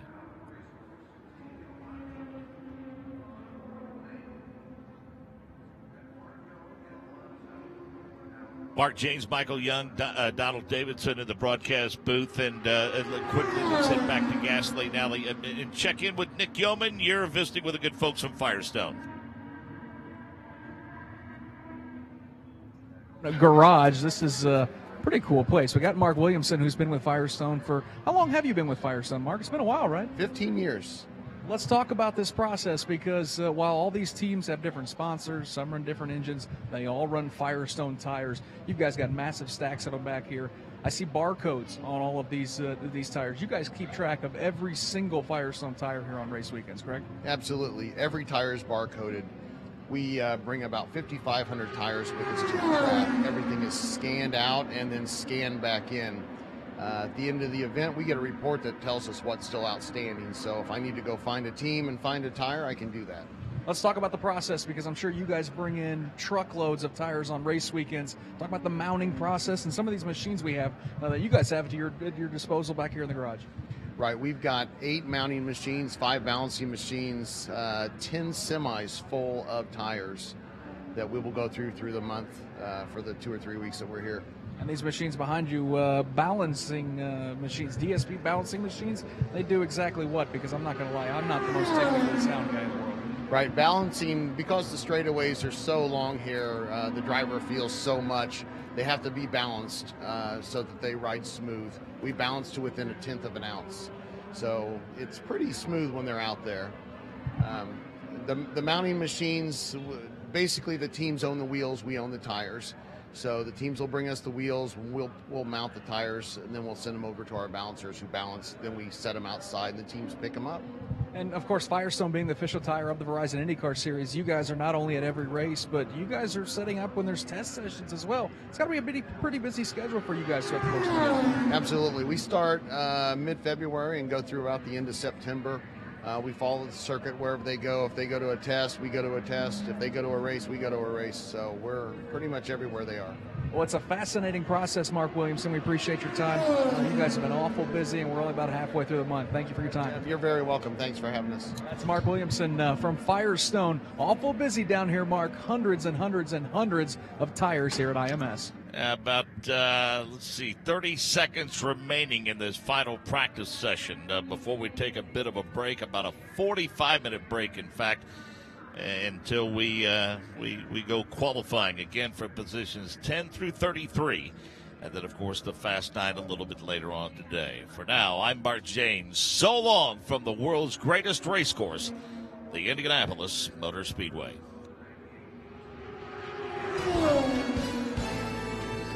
Live from the Indianapolis Motor Speedway, this is the Verizon IndyCar Series on the Advance Auto Parts IndyCar Radio Network.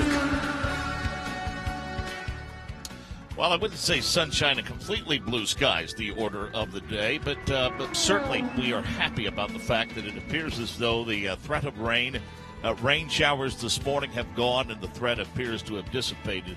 And we will finally be able to set the field of 33 firmly, solidly for the 101st running of the Indianapolis 500-mile race. I'm Mark James, happy to be joined in the broadcast booth by the historian of the Indianapolis Motor Speedway, Donald Davidson. Michael Young joins us. We've got cast of folks, including Kevin Lee and Jake Query and Nick Yeoman. Our driver analyst, Davey Hamilton, joins us in the broadcast booth. And, Davey, your thoughts and impressions of day one of qualifying yesterday. Good news. We've talked about it already today, but it appears as though that after that massive hit yesterday, Sebastian Bourdais, surgery went well last night. Already on the road to recovery, and Dale Coyne has named James Davison to replace him in the number 18 car for at least the Indianapolis 500. Yeah. A good call. You know what I mean? James is a good kid. First and foremost, thank God that Sebastian Bourdais is going to be okay. I know he had one of two surgeries he's going to have, and that hit, just amazing. 100G hit when you had 227 mile an hour impact. Just amazing that the car held up as good as it did. But when you hit that hard at anything, you're going to, obviously he has a few broken bones. So, man, prayers out to him. Thank God he's going to be okay. And hopefully, speedy recovery and gets back to us soon. But James Davison, he's been here hungry. He's been here trying to get a ride. And it's an opportunity. Unfortunately, it's somebody's misfortune is somebody else's fortune. So hopefully James can get that car, get it qualified today, get comfortable, tomorrow, and get prepared for the race. So it's another young kid that wants to be here. I think this may be James's third attempt. It is. Yeah, his third attempt. It'd be his second run with Dale Coyne Racing? Yeah, second with Dale. So, a good fit.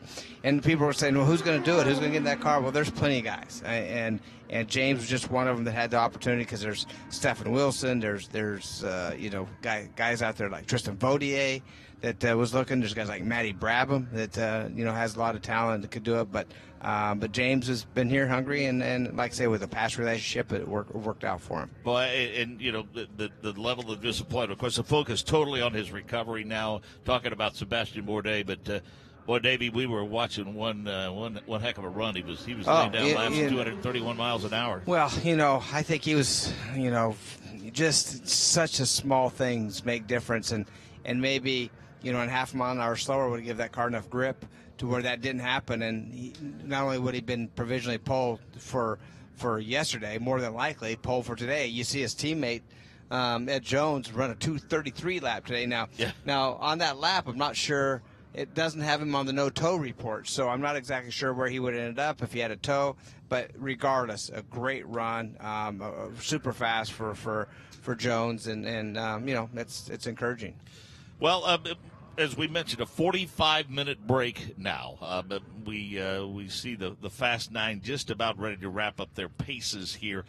Just a few minutes remaining in their session, about 90 seconds, in fact, and then they will solely focus based upon what they learned in this session as to what changes that will be necessitated in terms of their quest to get the pole, talking about that Fast Nine. And, Davey, let's face it, this is where the engineers earned their keep, because this day vastly different than yesterday, and some drivers have already referenced that. Yeah, for sure. I mean, now you have some sunshine, partly cloudy, where yesterday there was just clouds. So had an overcast where we could see where sunshine could come out. The heat is definitely up. Wind, definitely a little more stiff. Not a lot difference in wind, but there is a wind change a little bit as direction, a little stouter. So it's a whole new day. And by the way, it's somewhat of a green track again, other than that their guys were out practicing this morning, which is key to get the rubber back on the racetrack, so these guys have a feeling that's somewhat like yesterday. And another key thing about today, you get one chance, Mark. The pressure there, huh? You get one chance, and the key with that one chance is back when I first started, you had 3 attempts. Yeah. But per car. So if you did 3 attempts on a car, they'd pull it, right, Donald? I mean, back in the day, you'd lose your car and you'd put it on the sideline. Well, that's how it was when I first started. Then it was just, 3 attempts. Well, now, with the rains yesterday, guys weren't able to go out and try to bump themselves into the top 9. And today, it's really, you get one chance to get on the pole, which we'll see how that works with pressure's on. I mean, today's the day that counts. Tom Hansing with the checkered flag in hand, and all the cars had already reported back to pit road.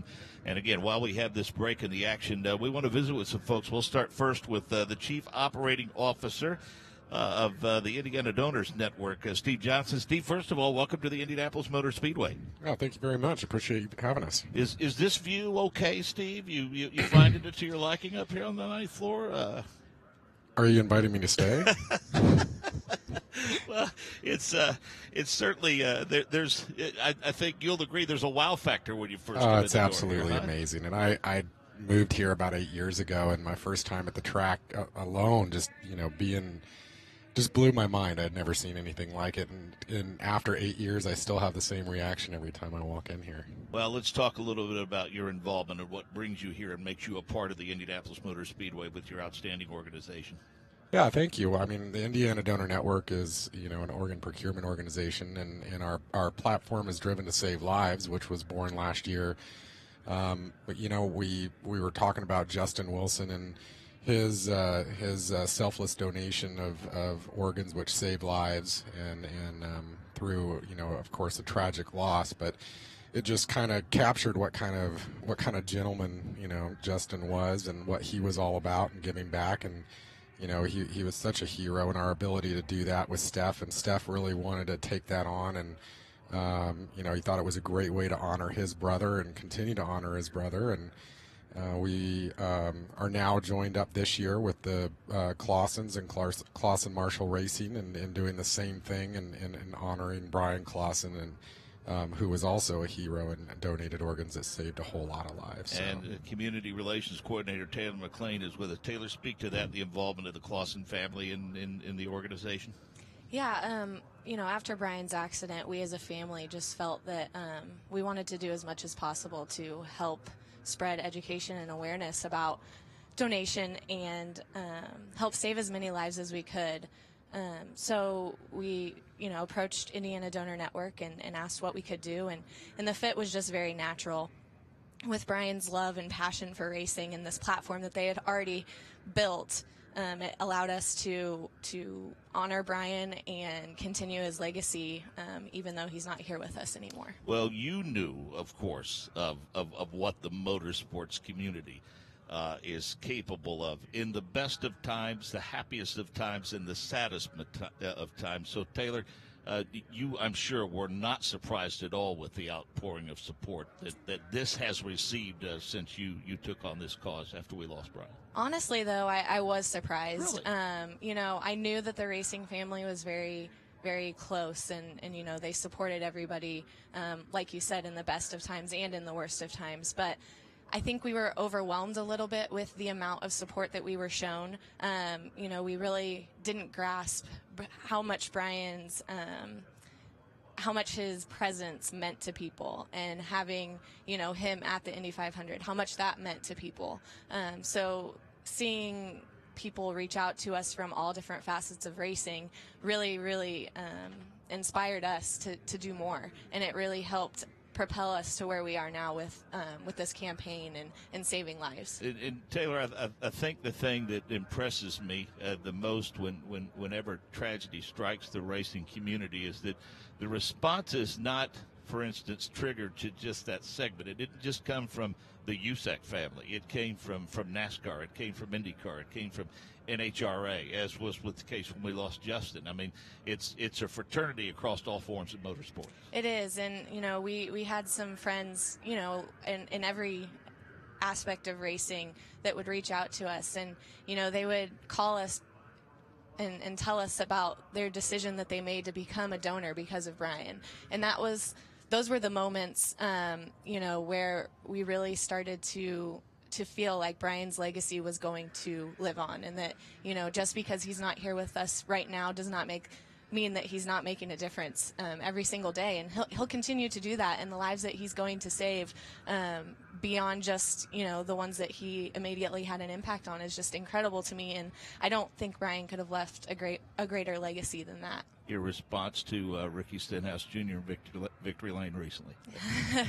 We tried to call Ricky as soon as we could once we heard his Victory Lane speech and heard that he won. Actually, we were at Kokomo with our midget team, and I think he called my dad back after obviously all of his formal interviews and everything, and we were just so proud of Ricky. And he was Brian's best friend, and he lost somebody very important to him, and for him to keep thinking about Brian, even though it's been 8 months, that's something that we couldn't have asked for for more from him. So, Steve, before we let you guys go back to being a fan, let folks know how can they get more involved and make sure that this organization continues to grow and thrive and continues to help people and make an impact. Well, of course, we always want to encourage people to sign up to be a donor. Check yes on your driver's license. Go to driventosavelives.org and make sure you register your decision there. And importantly, also talk to your family about your decision. Let them know that that's what you want to do and that you want to be a hero if the time comes, like Brian and Justin.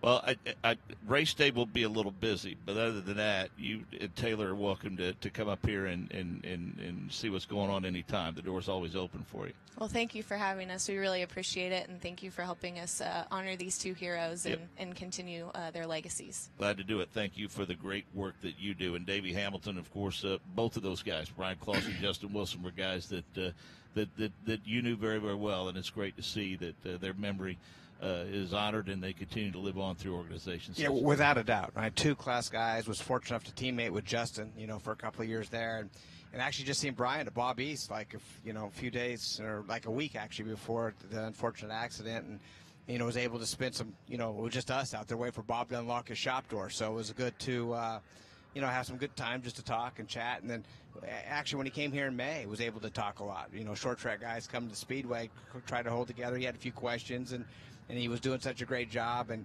obviously the Bird brothers that he was driving for and made all that happen. Well, Jonathan Bird, the father, helped me when I first came here. So it was, we lost two great guys, you said, and some of the two of the best race drivers in their format ever.